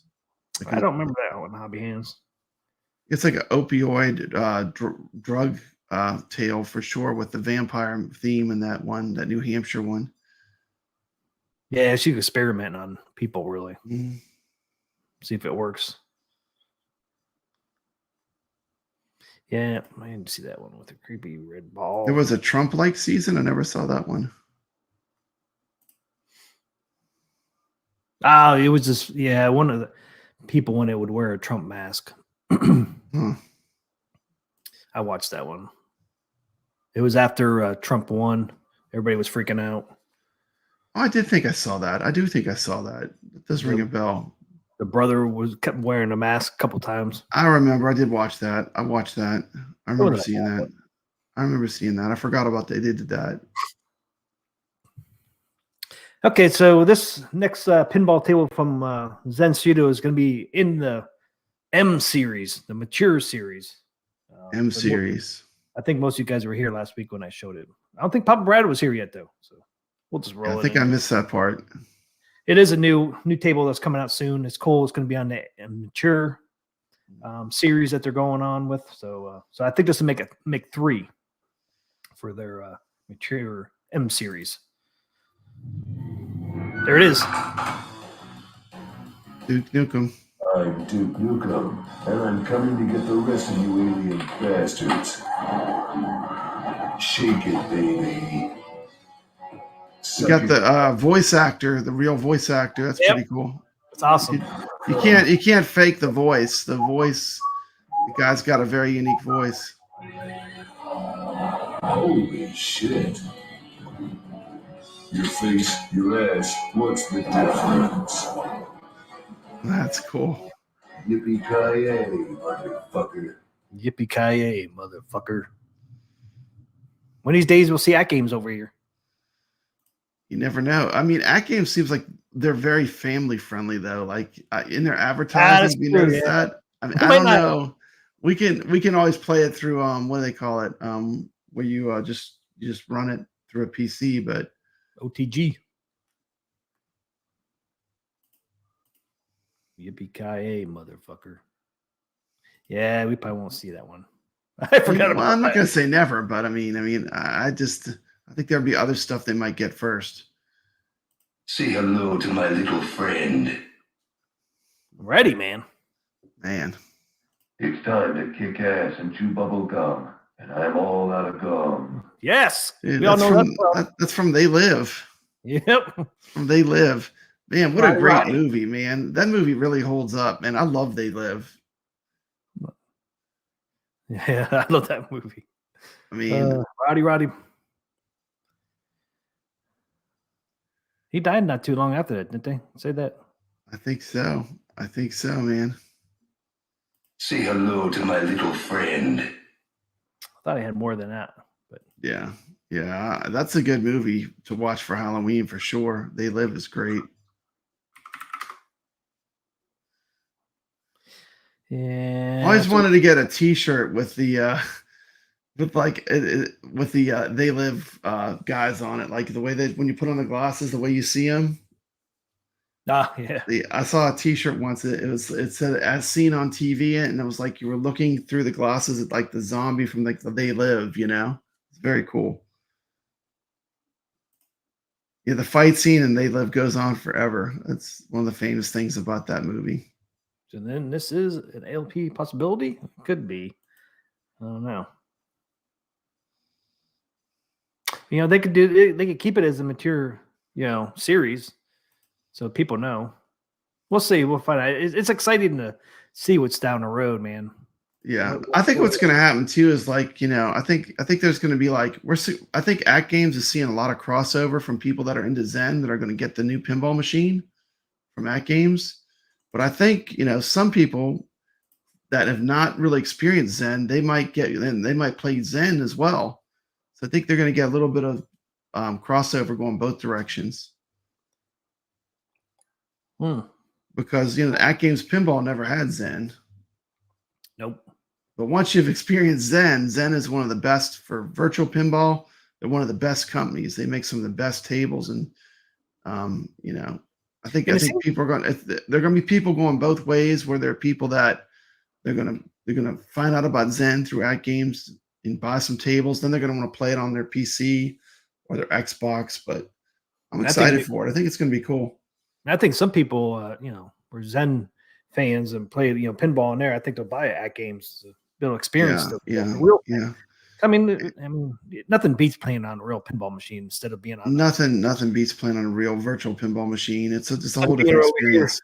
On a controller, it's like. And Zen has worked with a lot of pinball, virtual pinball companies, but it's very high end stuff. Very high end. I mean, you got $5,000 to spend on one. Yeah, they got it.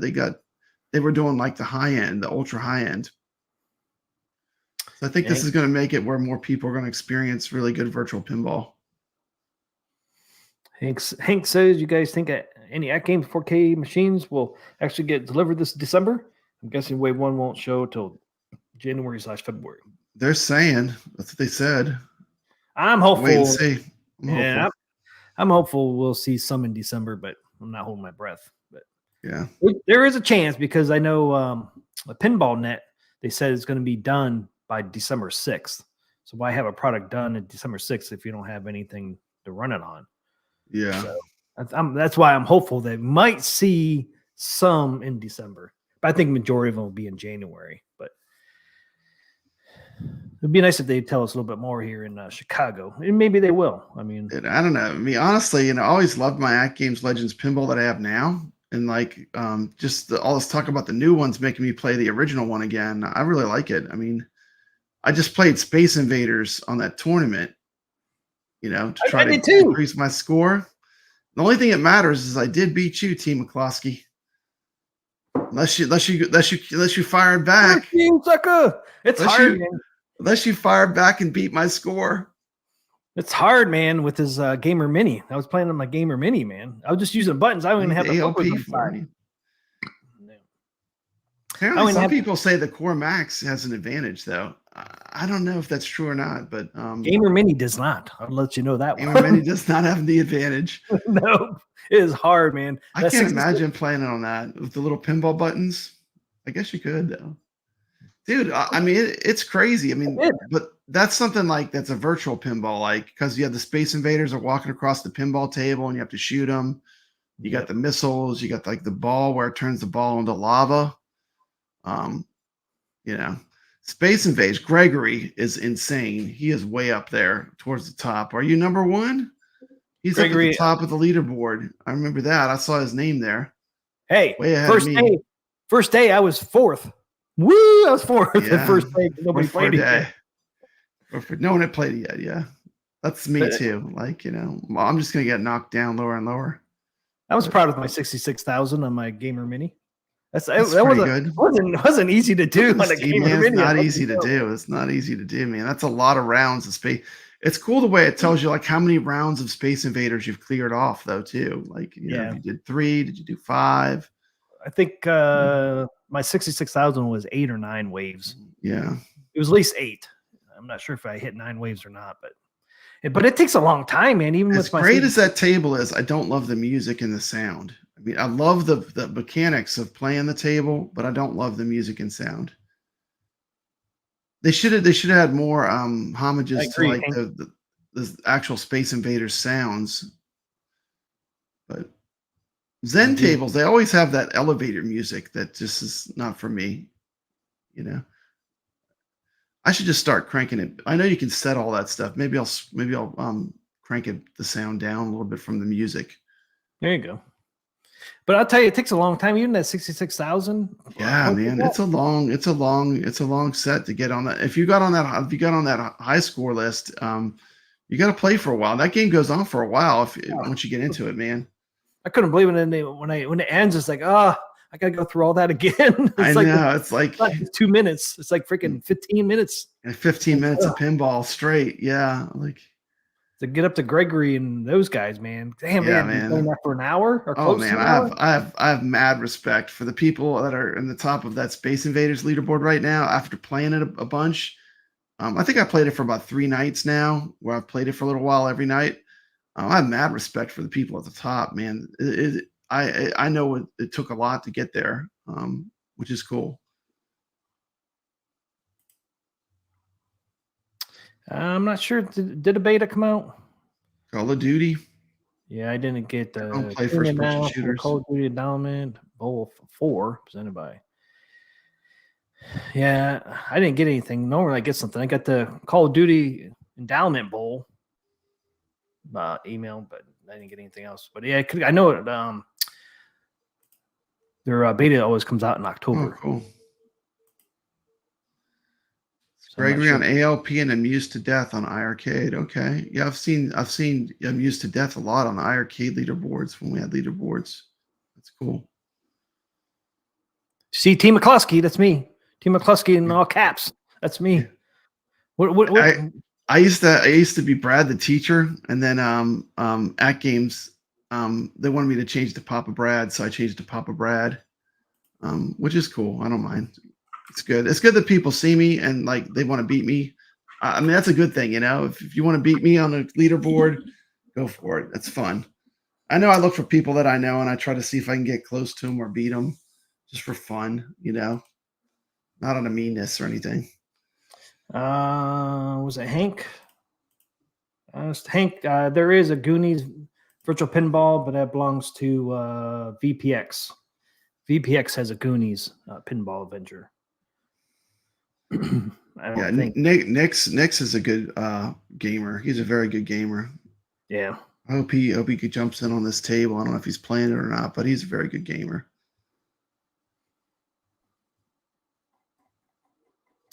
So there is a Goonies, but it's not Zen.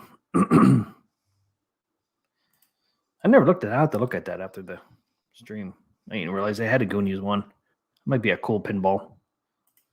But you never know. Zen might get it. I mean, that's the cool thing about Zen, man. They seem like they bring out new tables all the time. 100%. I agree with what Gregory's saying. I mean, I think playing on the leaderboards and actually playing the games, not just talking about the games and making videos. I would much rather play the games for the most part. I think it makes it more real, gives it more of a community feel. I wish more YouTubers would actually play the games when they do the leaderboards and get their names up there.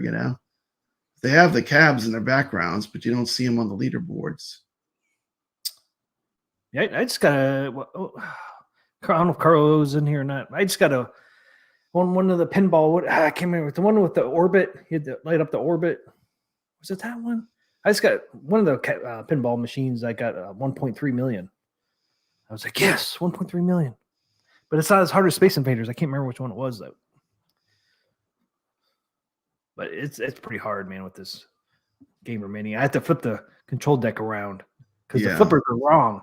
Like your right's to your left and left's your right, unless you turn it around. I don't have the flippers on the side yet, so I'm just using the normal buttons. Yeah. P-Dub's is the only one I see too, usually. So I had to spin the control deck back upside down to play it. So right was right, left was left. It's like driving me nuts. Taylor Swift pinball would blow the top off. What song would it have to have on it, Gregory? Probably have a couple on there, I would think. Yeah. What songs would have to be on that Taylor Swift pinball? Yeah, P-Dubs has a really good Space Invaders score. It was over 1 million, wasn't it? Yeah, it was really good. Yeah. He was number one there for a while. On Monday, he was number one. I was number 4, suckers. I kicked his ass in TX Sector. But yeah, I don't think I'm gonna be able to catch him in this Space Invaders. But I got any respect for it. Kind of funny. I always do good on the retro stuff more. I'm better at the retro stuff. I don't know why. It's easier. Is it? Probably. Some of the older pinball machines are a little easier. That 1.3 million score I got was an older one.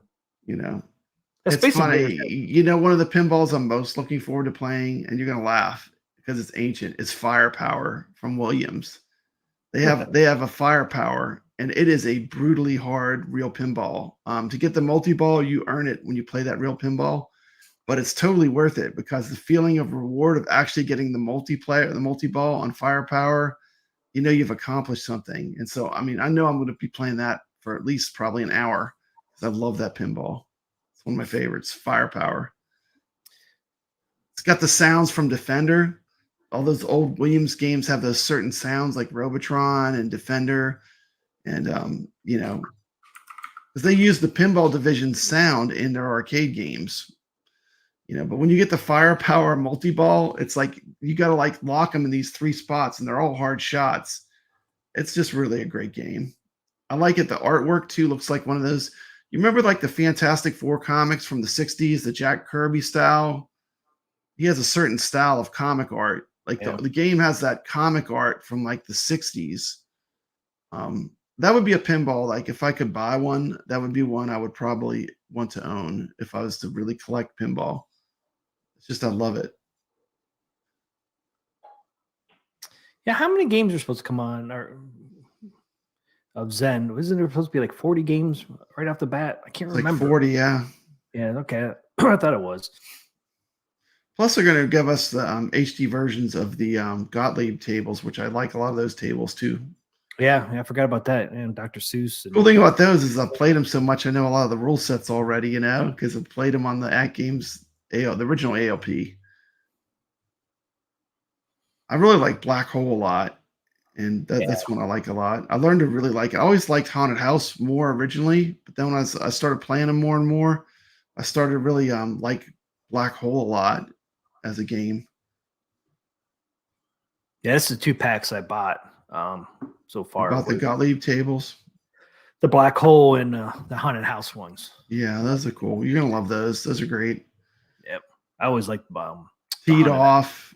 There's so many good. The Gottlieb tables. I mean, there were some fun tables in there. And the funny thing is, when you play the real pinball, then you know kind of what you're doing too, which makes it way more fun to play real pinball.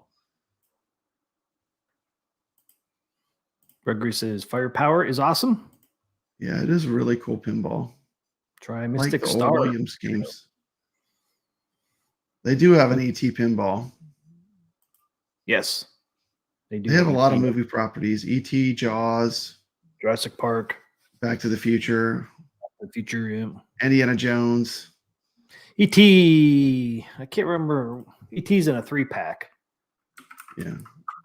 Right now, I don't know if they're going to come over that way to Atgames or not, but most of Zen packs come in 3s. So I don't know if they'll do something different when they come over or not, but they might keep them that way. Yeah, Spooky is fun. That's one of the good ones.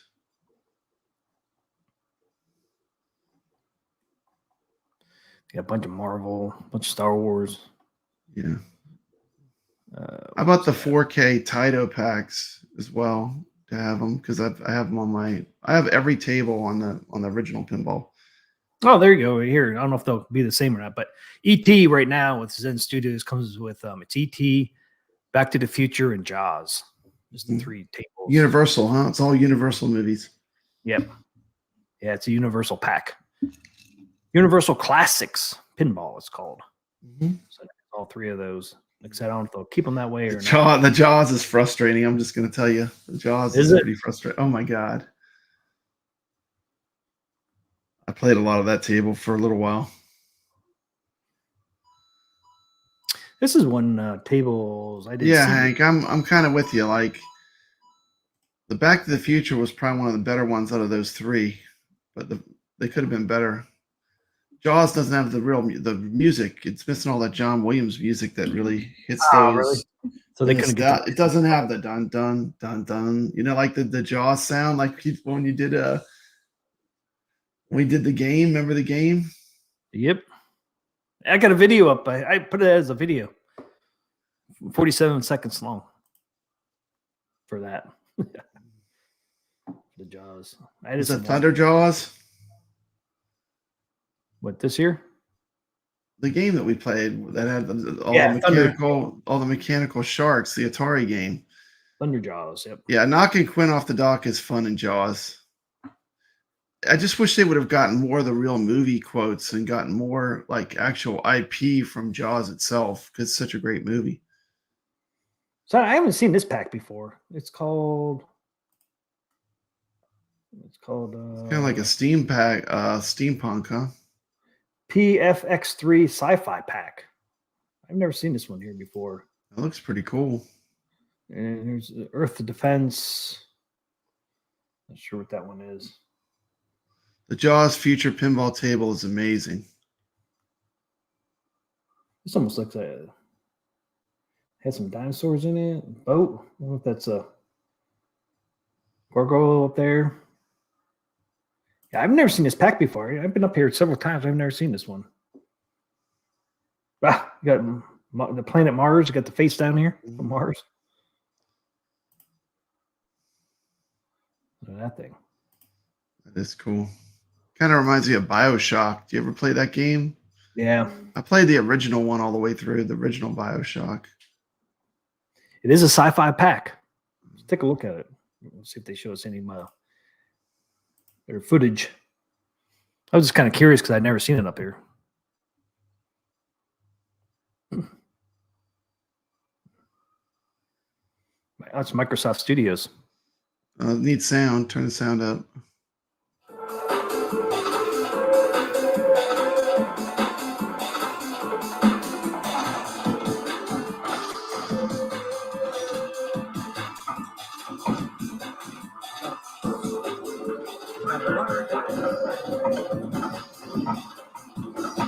Cool.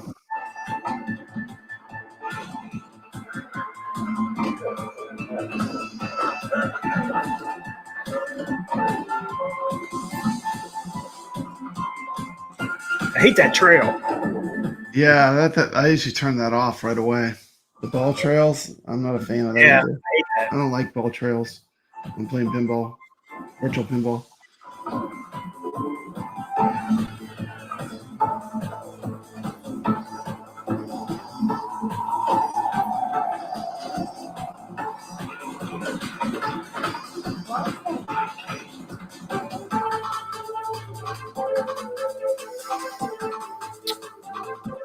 Pacific Rim would be a killer table. Fan of Pacific Rim movies? Oh Like the yeah, that would be good. robots Yeah. versus the kaijus or whatever. Kaiju Yeah. or whatever. That would be cool. Hey, thanks, Hobby Hands. Good show. Pacific Rim would be a killer table. Thanks for that $2. Hobby Hands, thank you, thank you.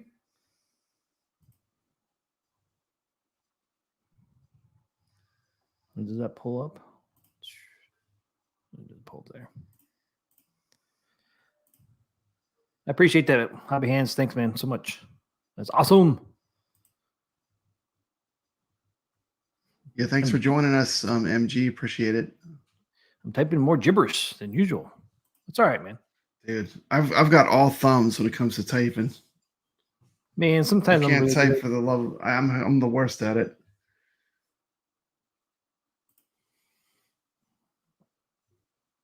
Hey, thanks for hanging out, MG. Thanks so much, man. Appreciate it. Hey, I guess we get to the game of the week and then This is our the game of the award. week, man. Let's do it. We get the Carl O's game of the week. It's time for Carl Game of the Week!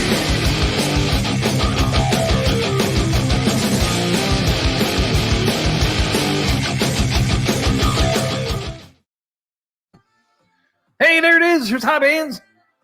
All right. Came in. Man, it takes a while for it to come in. All right, let's see if I got this right. Boy, Carlo can pick him, man. This game is cool. This Never one heard is- of it. Never played this game before either. Another good game. Another good choice. It's Not called- sure if I love it as much as Thunder Jaws, but it's up there. It's pretty good. I mean, he's been picking some winners. No, MG says, "Oh, now I got to stay." He's been picking some winners. Carlo knows his games, man. He's picking some hidden gems. See if I can. I like finding these games, these uncommon games that you didn't see at arcades, but are great. Yeah. See if I can. 2000.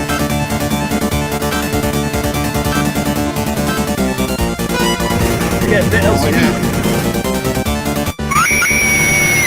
Hero Team USA. Yeah, it's called a couple different things, but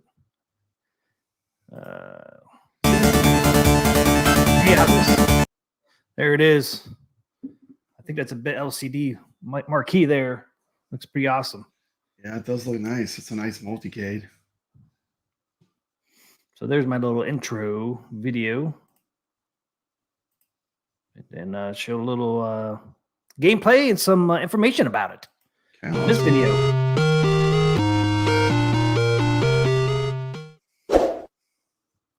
Don't forget to subscribe. Welcome to Zero Team 2000. Carlo O's Game of the Week for October 5th, 2020. See, this thing always cuts out already, where you can pick between 4 different characters. Ace, Speed, Spin, and Big O. Is this stuff pausing for you guys too, or is it just on my end? It always does this to me when I put this in here. I wonder Let me if know. Is it skipping for you too, Papa Brad?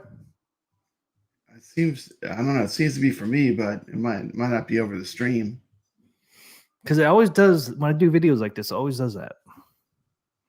Let me know in the chat if it's pausing on you guys too, because I can just show it from my computer. You wouldn't think it would skip like this, but it does.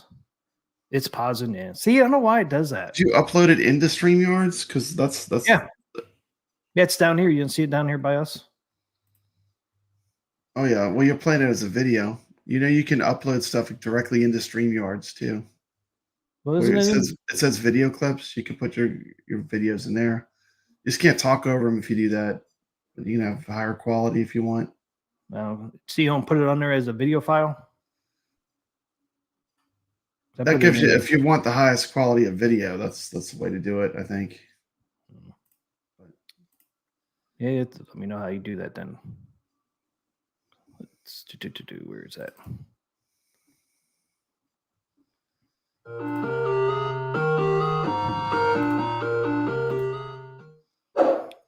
Try making it full screens. We'll still be able to talk over it. Hit the full screen button. Zero Team 2000. Where is Carlo O's Game of the Week There you for go. October 5th, 2023. Where you can pick between 4 different characters. Can you guys still hear us? Yeah, they can hear us. Spin, Okay. Big O. Who'd you play as in this playthrough? You can play some mysterious gangsters. I played all of them. Cool. Because when you continue, you can switch. Mysterious forces. Oh yeah, that's right. Yeah, I like the third one. The girl? No, Yeah. The bitch slaps. Yeah. She's wearing like dental floss for clothing. You got it. This game would never get made today. This game would get so canceled with the girl. But I love it. It's great. Japanese castle. Makes it that much better. To an underground base hidden under a remote island. As a bit of Dude, did you play all the way through? You're pretty far in. Yeah. You must have played all the way through. Cool. I didn't even get that far. Make a last stand. This game was developed by the Japanese developer Saibu Hayatsu, and it was released in the arcades in 1993.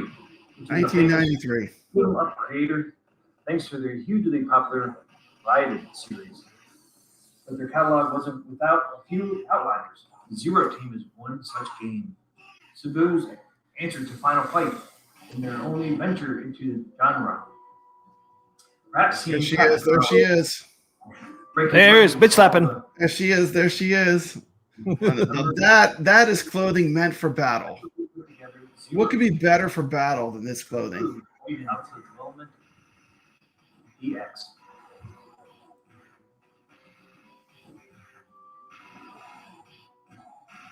Yeah, this is in Maine. Similarities between On Coin Ops X, bring your own game on Atgames. button configuration, punch and jump. Although it also takes a few pages from the latter Capcom games. Repeatedly hitting an opponent. Dude, she's got like the cami outfit on. Different strings of combos. We got lots of cheeks showing. You hold the joystick. For instance, you strike your foe while holding up. I played as this guy too. He was cool. He kind of just like jumps at him and dives at him. It's pretty cool. His jump attack is cool. Others are less powerful but safer, which either have short recovery time or tosses one of the mobsters into the other to keep them in the distance. You can even get toilet paper. Alongside the usual jump kick and a desperation move that drains health, Zero Team has a few other defensive techniques you can use to take your advantage. Get wood. Interrupted in the middle of a jump, you can promptly break the fall. Throw that wood at those guys. Alternately, And know what hit them. out of your position while down, especially handy when surrounded by enemy waves. Interestingly, you can also Bazooka. jump in all directions, vertically and horizontally, which is used to hop on higher ground or evade oncoming adversity. Each character also gets explosive special I moves agree. to help you maneuver. For one, Big O. Big has a O. backward There you go. punch, which is hard to execute Look at these dudes. on multiple foes. Wow, look at that. Called Zero Team. Fight your way through these enemy bosses stages. This is the final boss, T. To save the nameless Stand woman. boss? Yep. Dang, look at that. Way to go. This is a fun game. Oh, he's turned to stone. This is a game for you. This is a lot of fun. I enjoyed playing this game. Took quite a few continues for me to get through the whole thing. Oh, but yeah. You're not going to single quarter this one. This game's tough. Save. The Damsel in Distress. Awesome. Check it out. Zero Team 2000. A lot of fun playing this game. Like beat 'em ups, you'll enjoy this game. You can play it on MAME. You can play it on any machine that has MAME, or you can play it on the Atgames products, the ALU, the Gamer Mini, the Gamer Pro. Pretty much any device Atgames has, you can play this game. Coinox X. Yep. So check it out. See if you can beat my high score. If you do, drop your score down in the description of this video. I'd love to see your guys' scores. It's always pretty fun when the community gets together and post their scores and try to beat each other. If you like this video, please hit that thumbs up for me. I appreciate it. If you're new to the channel or haven't subscribed yet, please hit the subscribe button and turn the bell on. And I thank you in advance. Until the next video, I will see ya. See ya. See you, suckers. See ya, suckers. Here we go. Zero Team 2000. Carlo, game of the week. Game over. That's it, man. Game of the week. That's a pretty fun game. Man, good video too. You didn't get all the way through the end yet? I didn't play to the end. I played through a couple bosses, but it's fantastic. I'm gonna play it through the end. Yeah. It's fun. It's a fun game. It's good. Thanks, Spirits. Yeah, it was real fun to play. I mean, you can tell right away. I mean, if you're gonna like it or not. On a beat 'em up, by the time you've gotten to like probably the second boss, you can tell if it's gonna be a good beat 'em up or not. Usually, you can beat up civilians. Yeah, I think I end up. It shows you at the end if you hit the people, some of the bystanders, you get points for it, bonus points. Yeah. I think I hit 3 or 4. I can't remember. I hit a couple of them. They're just standing around. You know, if you go up there and punch them, they actually get bonus points at the end of the game. Yeah, they're just people. They're not part of the thugs. They're just innocent people. But this is so funny. You get bonus points for hitting them. That is crazy. I didn't hit them. I just let them run away. But the next time I play, yeah, you got to punch them first before they run away. You can only punch them once, and then see if you try to punch them again, it just goes through the punch. But yeah, the more you hit, the more bonus points you get. How many games, man, freaking favors you to punch the bystanders? I know. Sucker punches. Is this, did Zohar design this game? Bunch of sucker punches. Hitting innocent people. What did I say, 1990 or 1993, I think. 93? Can't remember. Do you want to play or not? We don't have to. I mean, I have it on my Atgames loaded up if you wanted to play it, but I got it on mine too, man. I got it on my Atgames now. I got it on my Pro. We can whenever you start playing games, everyone leaves. So let's do the maybe we could play at the end if we want. Let's do the arcade wars, and then at the end, if you feel like playing, we could play. Carl, what was your game of the week? What did I miss? It was a Zero Team 2000. Zero Team 2000. Where's that little clip I had? Let me remove this big one.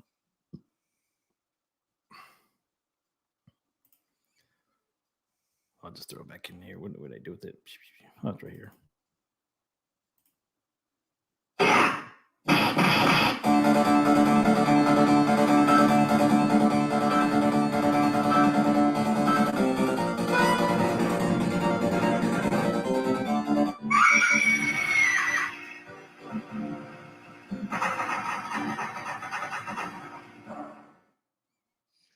What game, Hollywood Polo asked me, what games did I add to the Bradcade? The Bradcade is my iArcade. It's been modded with the MIA mod. Guess what I put on there this week? Guess what I put on there? Defender. Defender. Put Defender on there. Nice. Defender, yeah, man. Nice. Got Berserk, Defender, Bubbles. Bubbles went on there this week. Get some cool stuff. Circus Charlie. Do you ever play that? That's an old arcade game. But Circus Charlie, I don't. Kind of like I don't know. Explain it. It's interesting. Circus Charlie. Last time I played my arcade, I actually played Mousetrap. Did you ever play Mousetrap? The old arcade game with the three. They have 3 like gates that you open. There's like different colors. That's a pretty fun game. Jason likes Circus Charlie. Played that in command at the local cigar shop as a kid. Yeah. Oh, there you go. That was on a Nintendo too, Circus Charlie.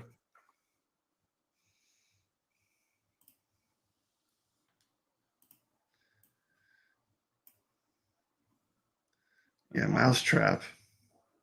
That's what actually I played Mousetrap for a good while. And Defender and Bubbles. That's basically what I've played in my arcade. There it is. Circus Yep, Charlie. that's it.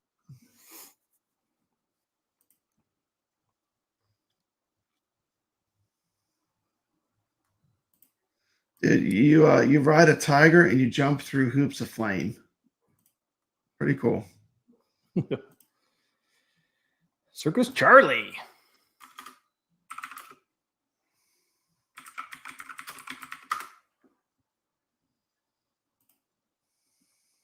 Oh yeah, there it is.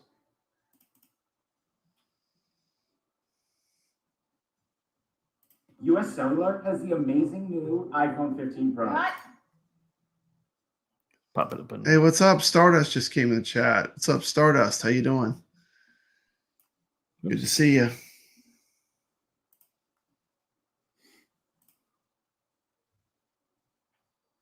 I play a little bit of it. It's pretty fun. Hey, what's up, Stardust? That's it right there. There it is. I didn't go for the money. You go for the money, man. Well, you can back up. Backtrack. You can jump in two things of fire. Oh, Oh. no. 1984. 84.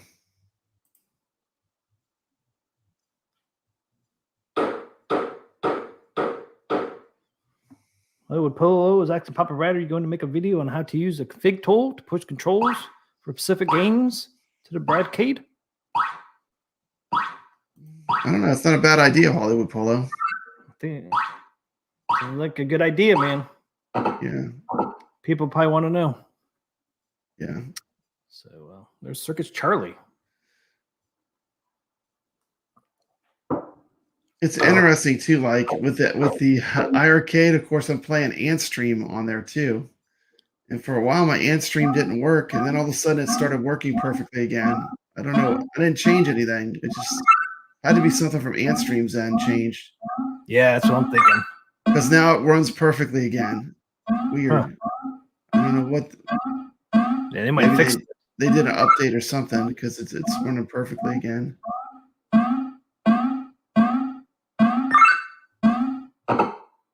Yeah. Well, you went through the roof. Jump too high. I didn't know you could do that. Crazy. Crazy. It's Here it Circus is. Charlie. Circus Charlie. Cool marquee. All right. Is it time? Now it's time for for Arcade Wars. Bring it on. Arcade Wars. That's not Arcade Wars. That's Carlos.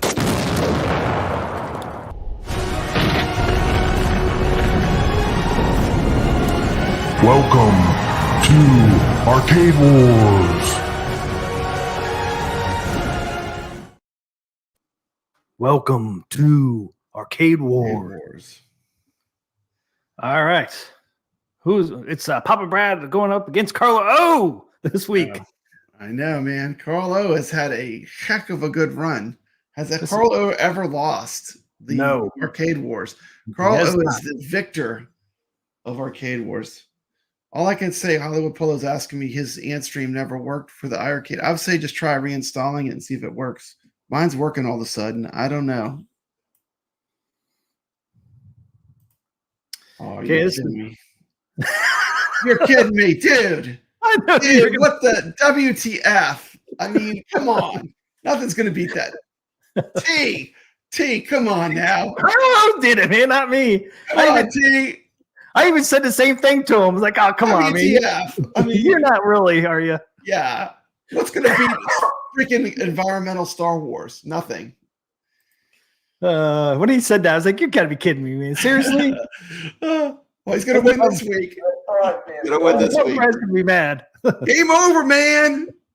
You never know. You got a good pick. Yeah, last time I came at him with Satan's Hollow, and I thought I was going to win for sure, and I lost. That's a beautiful cabinet. I mean, it's not Star Wars, the arcade game, environmental from the 1981 or whatever.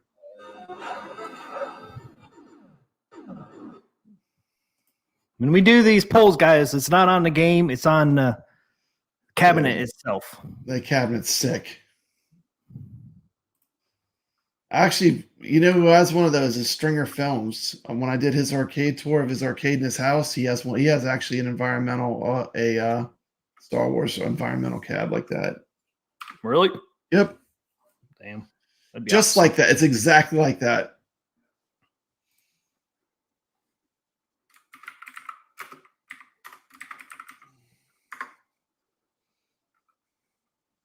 Come on, man. YouTube's slow tonight.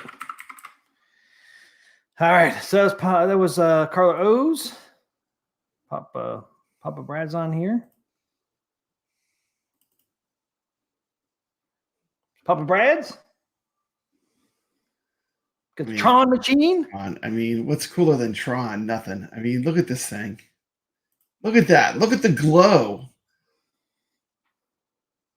Look at the glow. Look at the translucent. You got 4 different games. Yeah, 4 different games. You got the spiders. The light cycles, the tanks.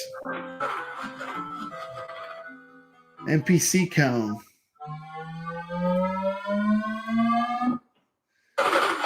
Yeah, Jason, I knew I'm doomed. As soon as I saw that he picked Star Wars Environmental Arcade, I knew this is a lost cause. It wouldn't matter what I picked. But if you look at the art, it's beautiful. You know, you got this game, you know, it really is stunning when you see it. Yeah.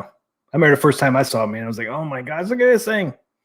Got the translucence up in here. It's got all the black light stuff going on. Actually, I have a translucent here in the back. And then black light reactive paint. See what the Arcade 1-Up could have done, man. They could put this insert in here. So you had the translucent panels in there. Arcade 1-Up could have done that easily. I will 100% be playing the hell out of some Tron when I go to Waybacks. They have a beautiful Tron. Their Tron machine is fantastic. It's one of the best ones I've seen as far as the restoration. The Tron they have is nice. Okay, guys, the poll is up. Man. No one's ever going to beat Carlo. I know. Did you tell him I was picking? You must have told him I was picking Tron. Nope, I did he not. He picked Star Wars on his own. Wow. Okay. Yeah. The Star Wars environmental cab, I'd have to say, even for myself, is a hard one to beat. It's just so nostalgic. Yeah. Does it have a black light in it, though? Does it have a flight I mean, the thing about Tron, too, is it's really unique controls. A flight joystick and a spinner. And a spinner. And a spinner. I mean, it's a very unique controls, and it works good. You have the Tron Arcade 1-Up, huh? How many levels have you gotten through? What's the furthest you've ever gotten, T?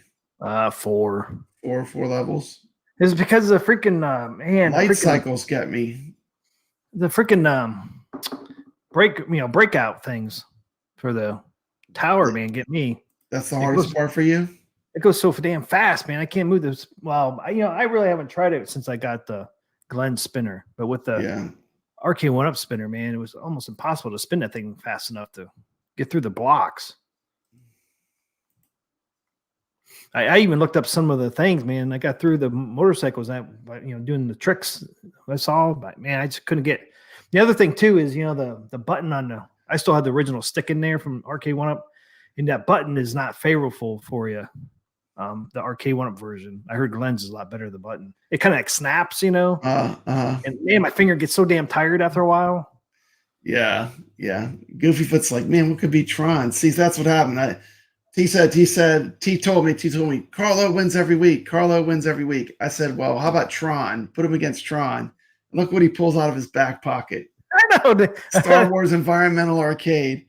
That's a pretty tough call. Tell him. I did not tell him. That is tough. That's why as soon as you saw the picture, I said, WTF, T. I mean, come on. He's not running pig out this week. I know. There's no pig out this week. I thought for sure I had him beat last week with mine. With the I thought so too, man. Off-road is very popular. People love that game. 3 steering wheels. Yeah, it was a cool cabinet. They almost looked a little bit similar, but obviously off-road's cooler, man, because it has steering wheels. Polo knows the classics. Popeye and Kangaroo are both great. I play those all the time too. I love those. This is not your father's Oldsmobile. Oops. Tron's holding its own. 14 votes. Star Wars I didn't 57. even look. I didn't even look. 43. Let me go look on you. Let me look on YouTube and see where this thing's at. Now it's 60-40 Star Wars. 15 15 votes. Somebody's voting more than once because we only got 12 people in here. We got 15 votes. What's going on? Who's up? Get the alt accounts. Come on, get the alt accounts going. Carlo, are you voting over there for Star Wars a bunch of times? We got 3 extra votes in here. I don't know if Carlo is one of those people that has a bunch of alt accounts. There are people that do that though. Yeah, I play Kangaroo. I didn't play a Kangaroo a whole lot of times, but I played it a couple times. Yeah, pretty fun. I just watched somebody restore one. That's cool. It's funny because it was at an old arcade somewhere in Ohio. I can't remember where, and didn't have the board in it anymore, but it had the monitor. Monitor worked. Control deck was there, and the guy just happened to have a Kangaroo board for it. That's why he bought it. He said he got his 2 votes in. Not as much of a blowout as I thought though. Tron's at 44 and we got Star Wars at 56. It's not really a blowout though either, but vote now, vote often. Yeah, because I mean Tron's pretty cool cabinet too. Yeah, these are two heavyweights, man. These are 2 heavyweights of classic arcade, 80s arcade. There it is, all lit up. How can you not love either of these games? Sorry, the real arcade games are amazing. Somebody does make a kit that has this insert in here. I thought about buying it. I have not pulled a trigger on it. I might have to pull the trigger. I mean, the glow of Tron is really cool. The way it all glows, like with the neon and with the black light, and the lit up. Was it the MPCs that they call it, or MPU? What is the thing called that you shoot like the reactor? MCP. MCP thing is cool. I'm pretty sure. Yeah, MCP blocks. So you got tanks, you got grid bugs. They're actually called grid bugs, not spiders. Grid bugs.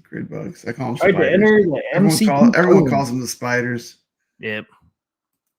What do they call the tank level? What's the official name for the tank level? Tanks? Or is that a different tanks? Tanks. Dude, Tron would be so cool in VR, man. Oh, man. That would be a fun game in VR. That'd be cool. That would be a good game to do in VR.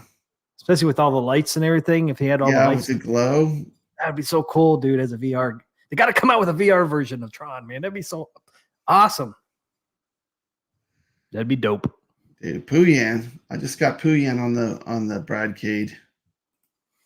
Puyan. I think that's what I'll start calling it. That's what Hollywood Polo calls my iRarcade, the Bradcade. The iRarcade's gone. Hey, what's up, my family? What's up, man? What's happening, my family? Welcome to stream. Yeah, Puyan is strangely addictive.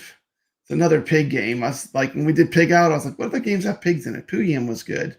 And I actually ported that one myself to iRarcade. And it's pretty fun. Going pretty good, my family. How's it going over for you? Can't wait to play some virtual golf with him. I'm getting the Quest 3. It's going to be a lot of fun. Pepper 2 is amazing. When I went to Side Arcade, they had the real arcade Pepper 2. I've never seen the arcade machine, the actual machine. They had one. It was very, very cool. Yeah, they had a Pepper 2, man. I guess that company, isn't it Exidy? Like, it's the same company that does Venture and some of those, like, Crossbones, some of them Mousetrap they did. Oh, okay, yeah, Mousetrap, yeah. Yeah. Yeah, that's a cool game. 56-44.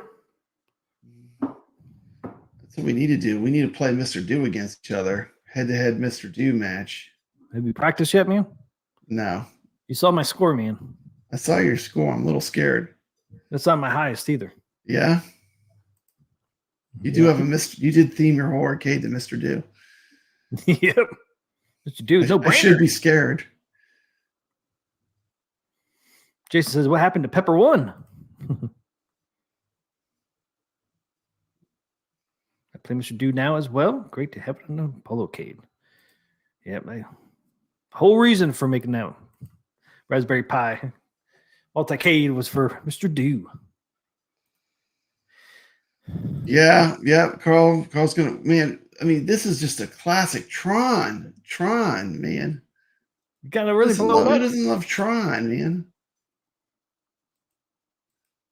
Look at that, man. Look at that translucent. That glow, man. Final votes. Put them in. Let's see if we can get And it's Tron not up there. that far off. Not that far off. We got 56% Star Wars, 44% Tron. 16 votes.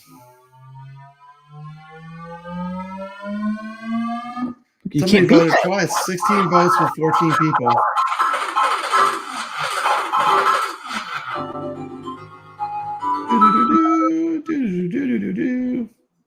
Look at that thing. That's pretty. I can't tell. Is that controller deck? When you go to your way back, they have a Tron, don't they? They have a Is it- real Tron, yeah. Is the control deck slanted any, or is it completely flat? Flat, I think. I'll take some footage of it. It almost looks like I'll it's throw it on slanted YouTube. here.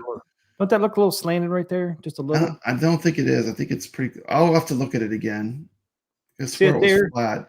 Don't it look a little Maybe a slanted? little bit, yeah. Is yours perfectly flat? Oh yeah. Arcade one-ups are all flat, except for Star Wars. But yeah, there it looks like it's a little bit slanted, but I can't tell. It just might be the the angle too, though. Yeah, it'd be interesting to when you go if it's slanted or not. Yeah, I'll get plenty of footage of Tron. And any Arcade Wars? I or know, Carlo's right. I should have picked the Disc of Tron environmental cabinet, but I thought that would be unfair. I didn't know we were going to go environmental cabinets. That's what I told him. I was like, man, you going to environmental, man? Yeah. I said, are you serious? Is Arcade one-up Tron worth getting? Well, if you can get the real one, I would go for the real one. But if you can't, but now I think if you get it on sale, yes, I would get. Yeah, Tron. you have it. You have it in your arcade right now. You like it, huh? Yeah, I mean it plays good, but you really, if you really want the best experience, you really got to change the spinner But out. did you have to replace some stuff, right? The spinner. Well, my spinner broke while it was not even turned on. But your joystick didn't break, huh? No, I still got the original joystick. Yeah, that's only because Papa Brad hasn't played it. I think what he's gonna do is if I ever go to your house, you're gonna put some like that police caution tape around your Tron. Make sure Yeah, because I'll be the kind of person to probably snap that joystick in half, no problem. It'll have an Yeah. out of order sign on it. Yeah, It's out broken. of order. Yeah, out of order, and you'll just lose the plug for it or something. Yeah, it's out of order, man. Sorry, you can't play that one. You can play all the other ones. It's not that one. But I'll have to replace the joystick on it because, like I said, the button's really hard to press on it, so you can't get real far. I don't think, but it's worth it. It's cool. I mean, it's really cool. I mean, all the games. Hollywood play well Polo on- always has some of my favorite answers. Whenever someone says they're getting it, he says it's a trap. It's a trap. When people say they're getting an arcade one up, I always think that's funny that Hollywood Polo does that. Playing fair, it's war, Papa Brad. It's war. It is an arcade war.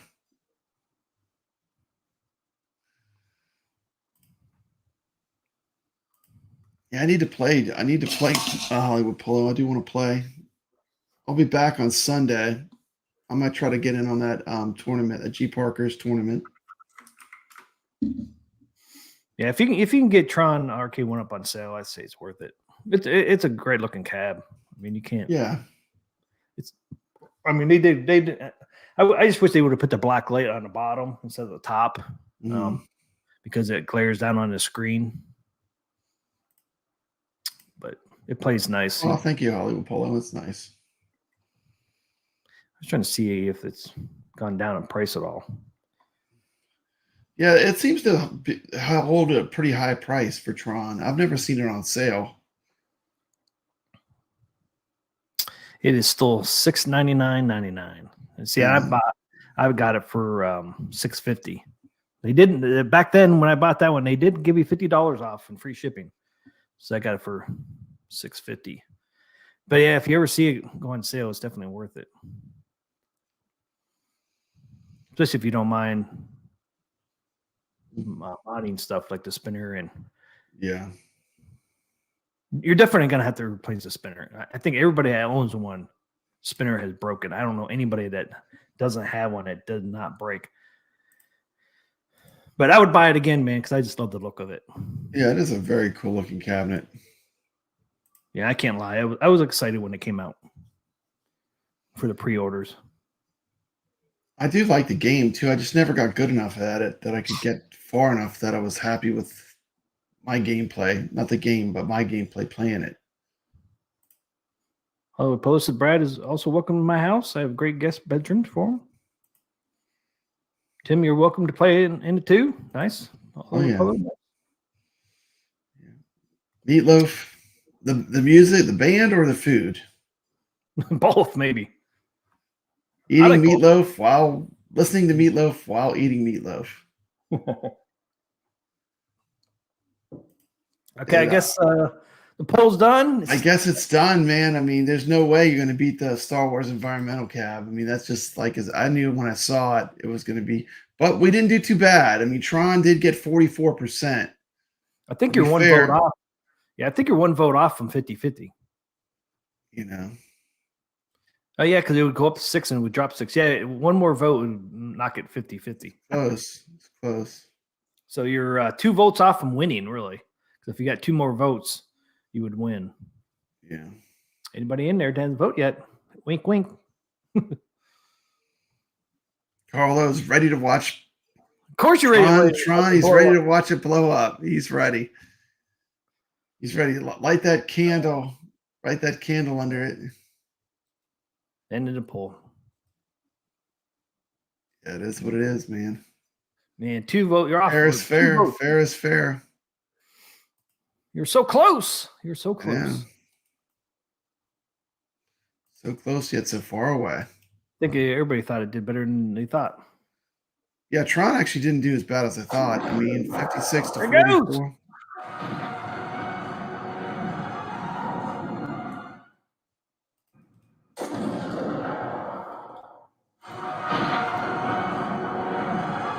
Woo! Woo! She blowing up good. She blowing up. All right. Real good. yeah. I like that part a lot. Sorry, man. Man. It get gone. It get gone, suckers. Ouch. But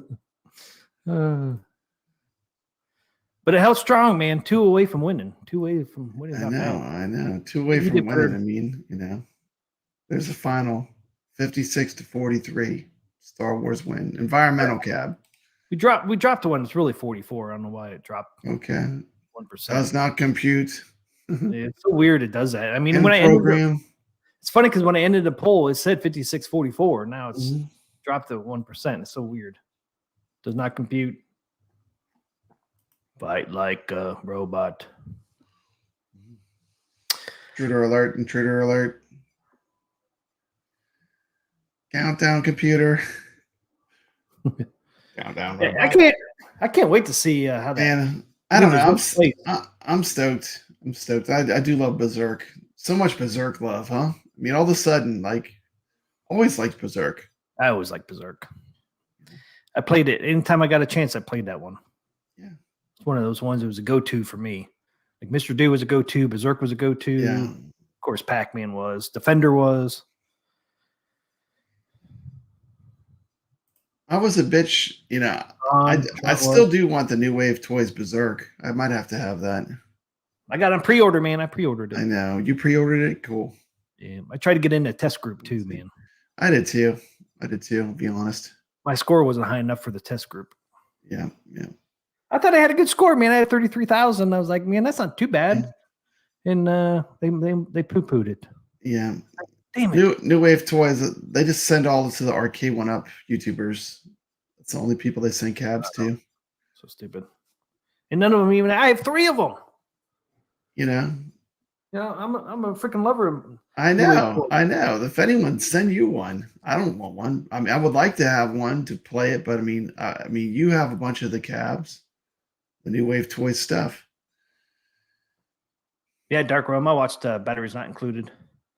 Flight of Navigator. I watched that one too. Do you see any of those, Papa Brad? Batteries Not Included. There was No, those I little haven't seen aliens. that. I haven't seen that movie.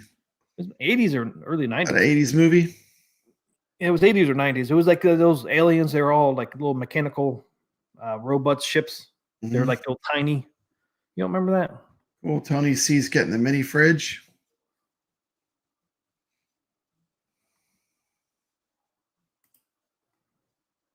Oh, it's right there. I ordered a new Coke mini fridge for New Waves. Nice, and it's shipped today. Yeah, once they get them in, when they get them in, they start selling them. You get those things pretty quick. I mean, they mail them from California, and they come in like 2 or 3 days. So they don't ship them like regular. They ship them like 2-day ship, which is pretty cool. Because like when I got mine, what was the last one I got? Space Ace. Yeah, that one took like 2 days to get here, man. I think I ordered it on a Sunday or Saturday. Wow. It's like lightning speed. I got it on a Tuesday. I was like, damn, it's here already. I was like, damn, that was a 2-day ship. Pretty damn awesome. Flight of Navigator was around 86. Yeah, I knew it was right around end of 80s or early 90s. I think Batteries Not Included was right around in that same time frame too. Mm-hmm. The laser disc of Flight of the Navigator. Nice. That was a good movie. Compliance. I think I saw both of them in the movie theater, actually. Cloak and Dagger, Dabney Coleman. Where it heavily featured the Atari 5200. I remember them. I remember Cloak and Dagger, but I don't remember the Atari 5200 being in there. But I can't remember everything, right? Jack Flack. Try to call Atgames today, and the phone number is disconnected. That seems totally legit. They're shady. Yeah, I don't think they're that shady. I don't know what phone number you call them, but they ain't like they're going out of business. Last Starfighter. Yeah, I still haven't seen any gameplay of Last Starfighter. I know it's not real arcade, but yeah, I can film it. That's right. That Wayback has it. They have it. Yeah, they have a Last Starfighter. I'll film some of it.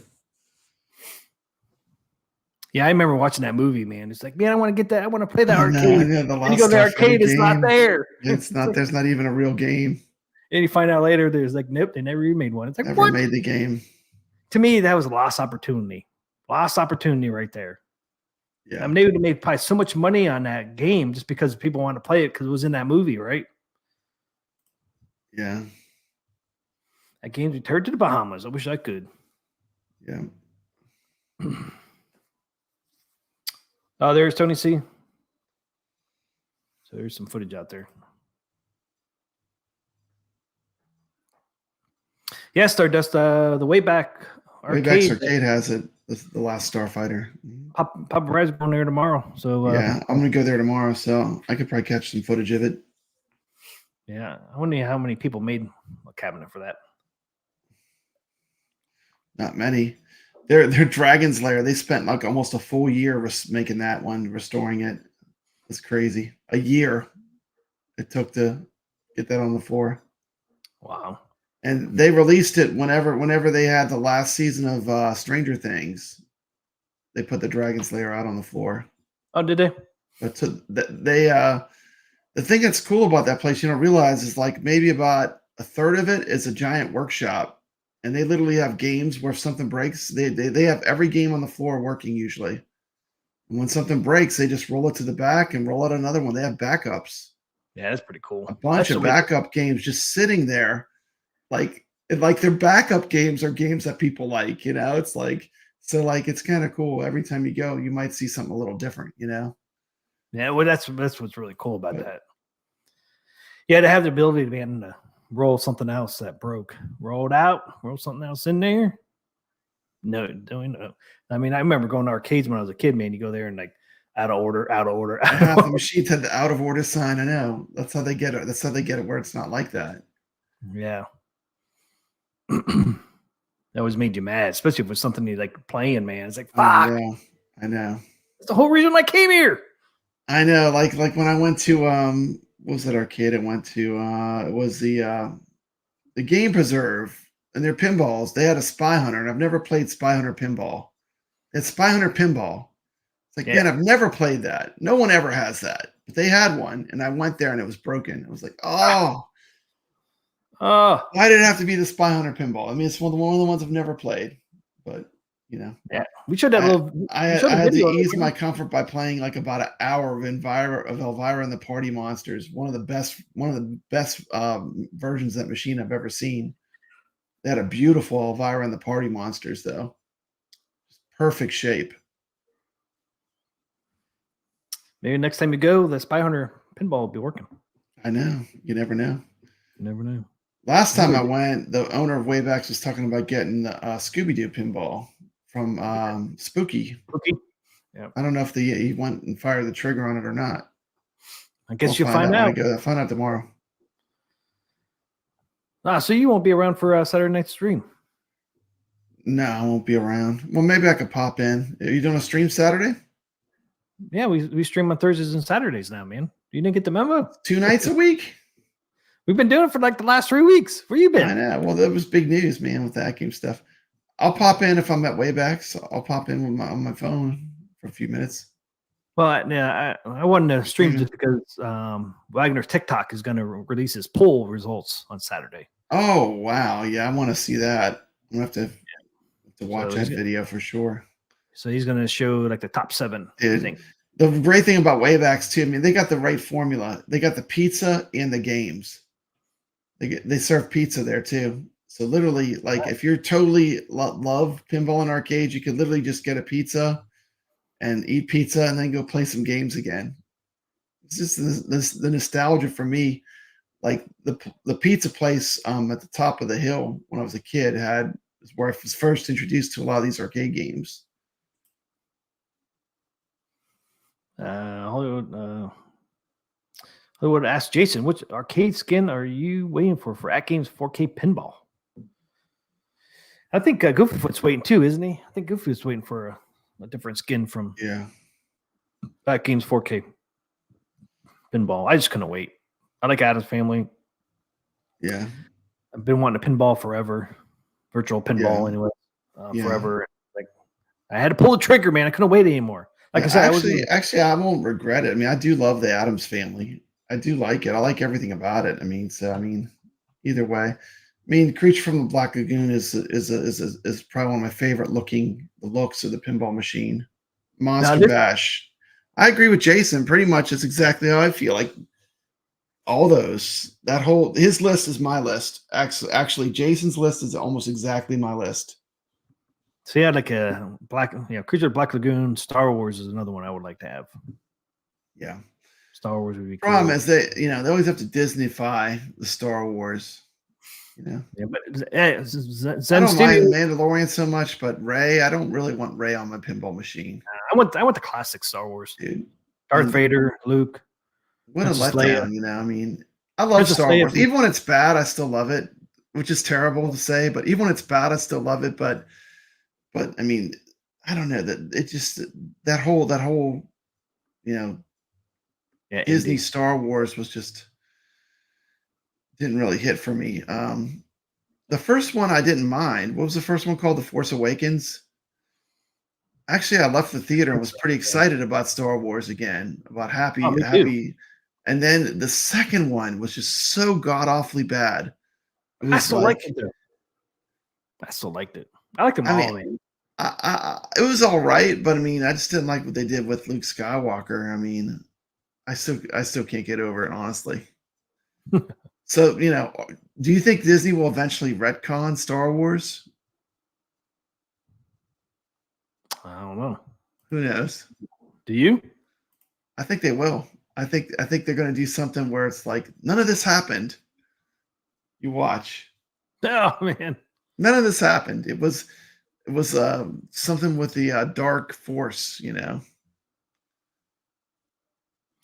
Old Empire Strikes Back was done by Hankin. I think Data East did the old Star Wars table. Data East did the Star Wars table. They have the Data East table at Electric Avenue. I play that one all the time. The original, like the Star Wars, the R2-D2 on the playfield.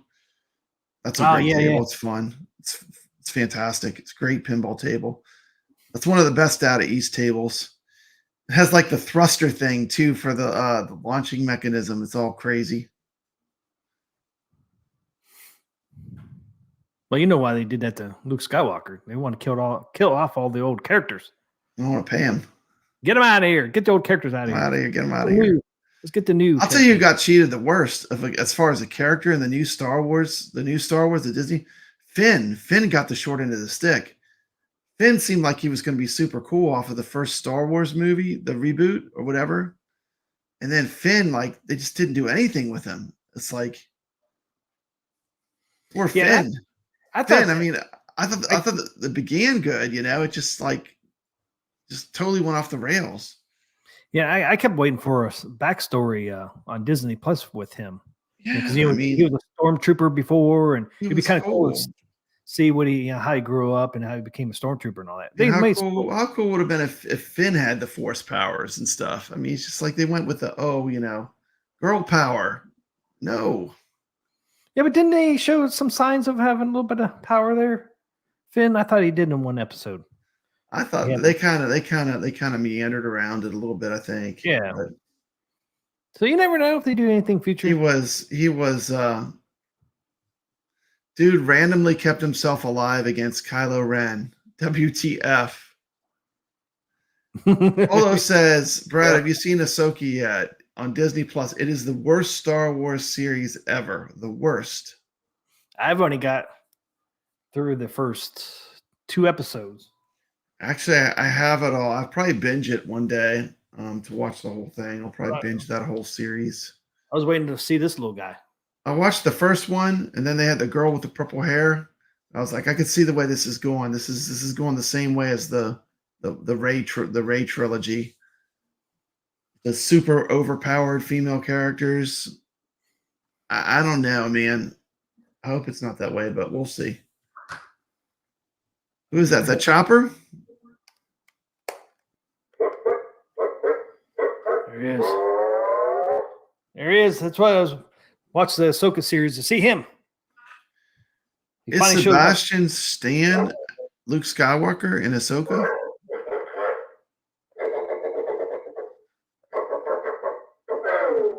The Force is female now, Hollywood Polo says. Chopper laughed at that.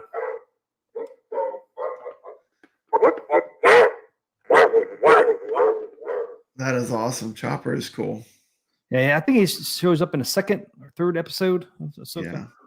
Don't know why I watched it. See him. I love his sounds. But Dark Realm Games says it's not Miami Vice, it's Miami Heat. But yeah, it looks very much like a Miami Vice themed pinball table. Miami Heat. Yes. We also have a Miami Vice pinball. Oh, cool. They do. I didn't know that. Yeah. It's not named Miami Vice, but it definitely is totally going for that. That look. Yeah. I like Jedi Babes. Stardust says. Mm-hmm.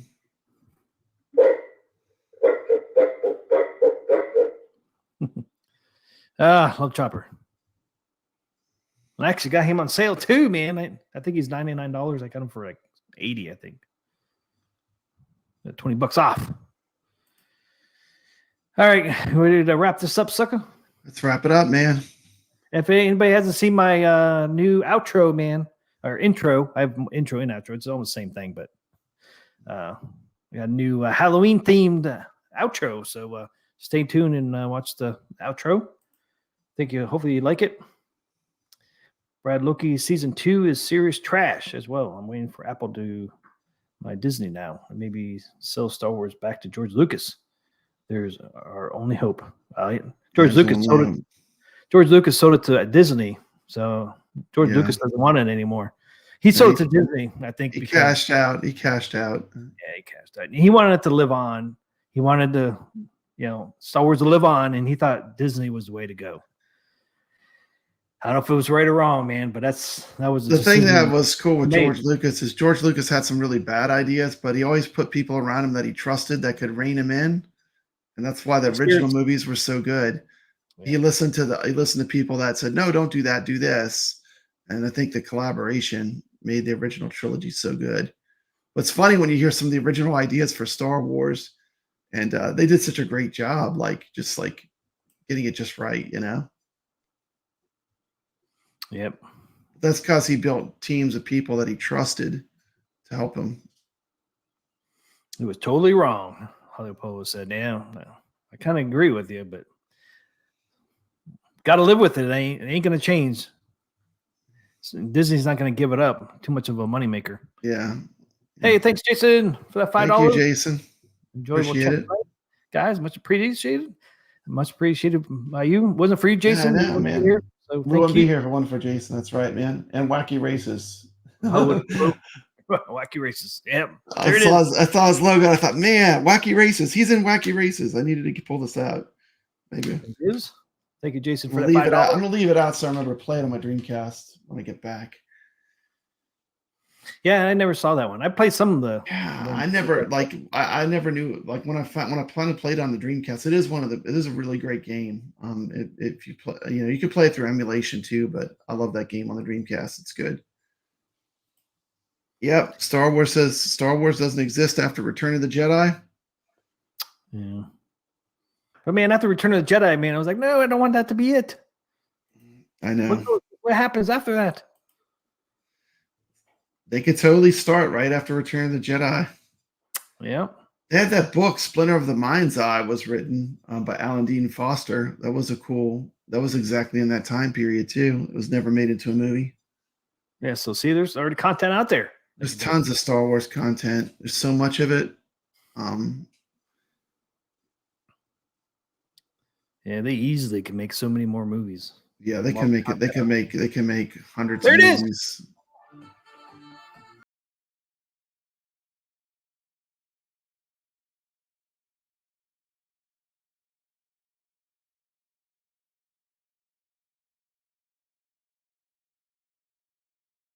Sax Guy. Thanks for triggering that Sax Guy, Jason.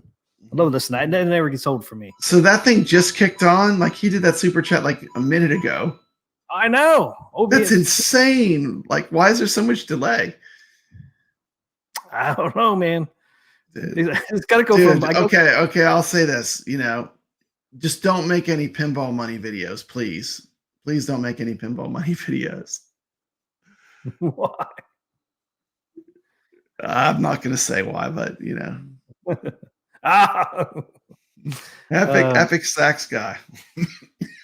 Yep. Here he is. Never gets old. Steph Snows, the epic sax guy. Yeah, I went on binge, man. I would every night I would listen to him because his band he's in was not bad. They won some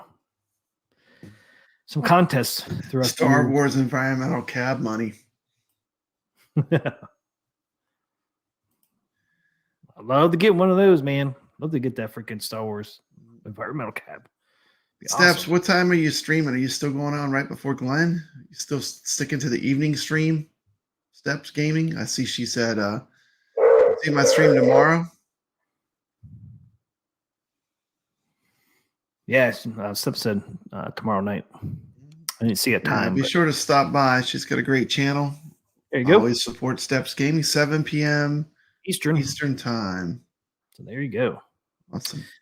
All right, guys. Have a great night. Thanks to everybody for stopping by tonight. Thank you guys so much. If it wasn't for you, we wouldn't be here. So thank you guys for Thank you. supporting We us. appreciate you watching us. And even though it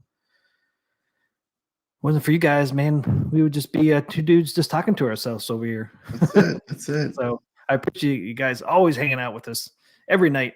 I'll be back on tomorrow night, I guess, by myself, or might get somebody else in here. Hopefully, I can at least stop in. Yeah, I can pop in from way back. Send me a link to my phone, and I'll pop in. So it's going to be solo. Told you to tear. All right, guys. Have a great night.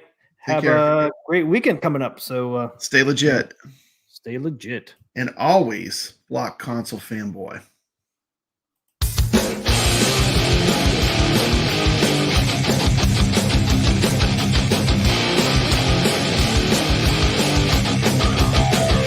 T. McCluskey presents Arcade Talk live stream.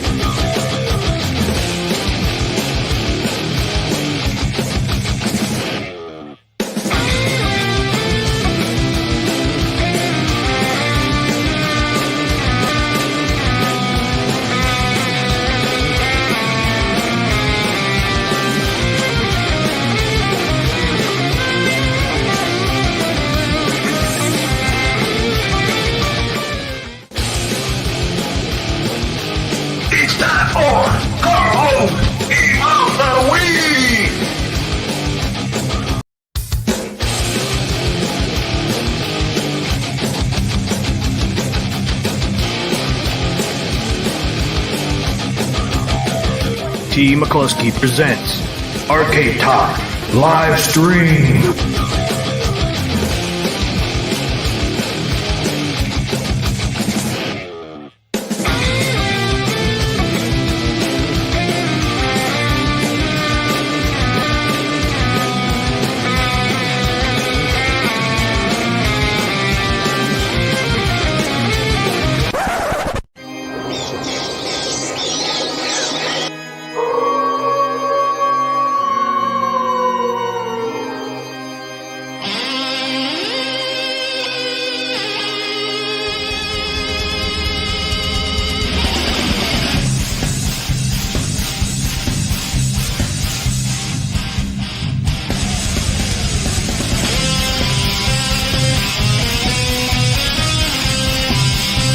It's time for Carl O's Game of the Week.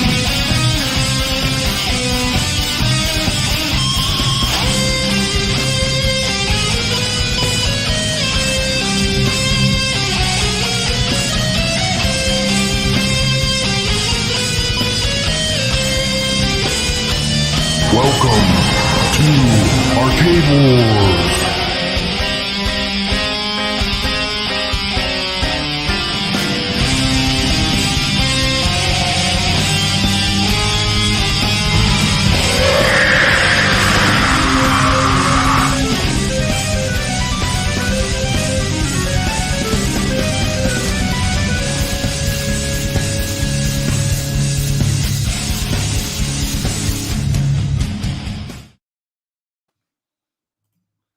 That's awesome.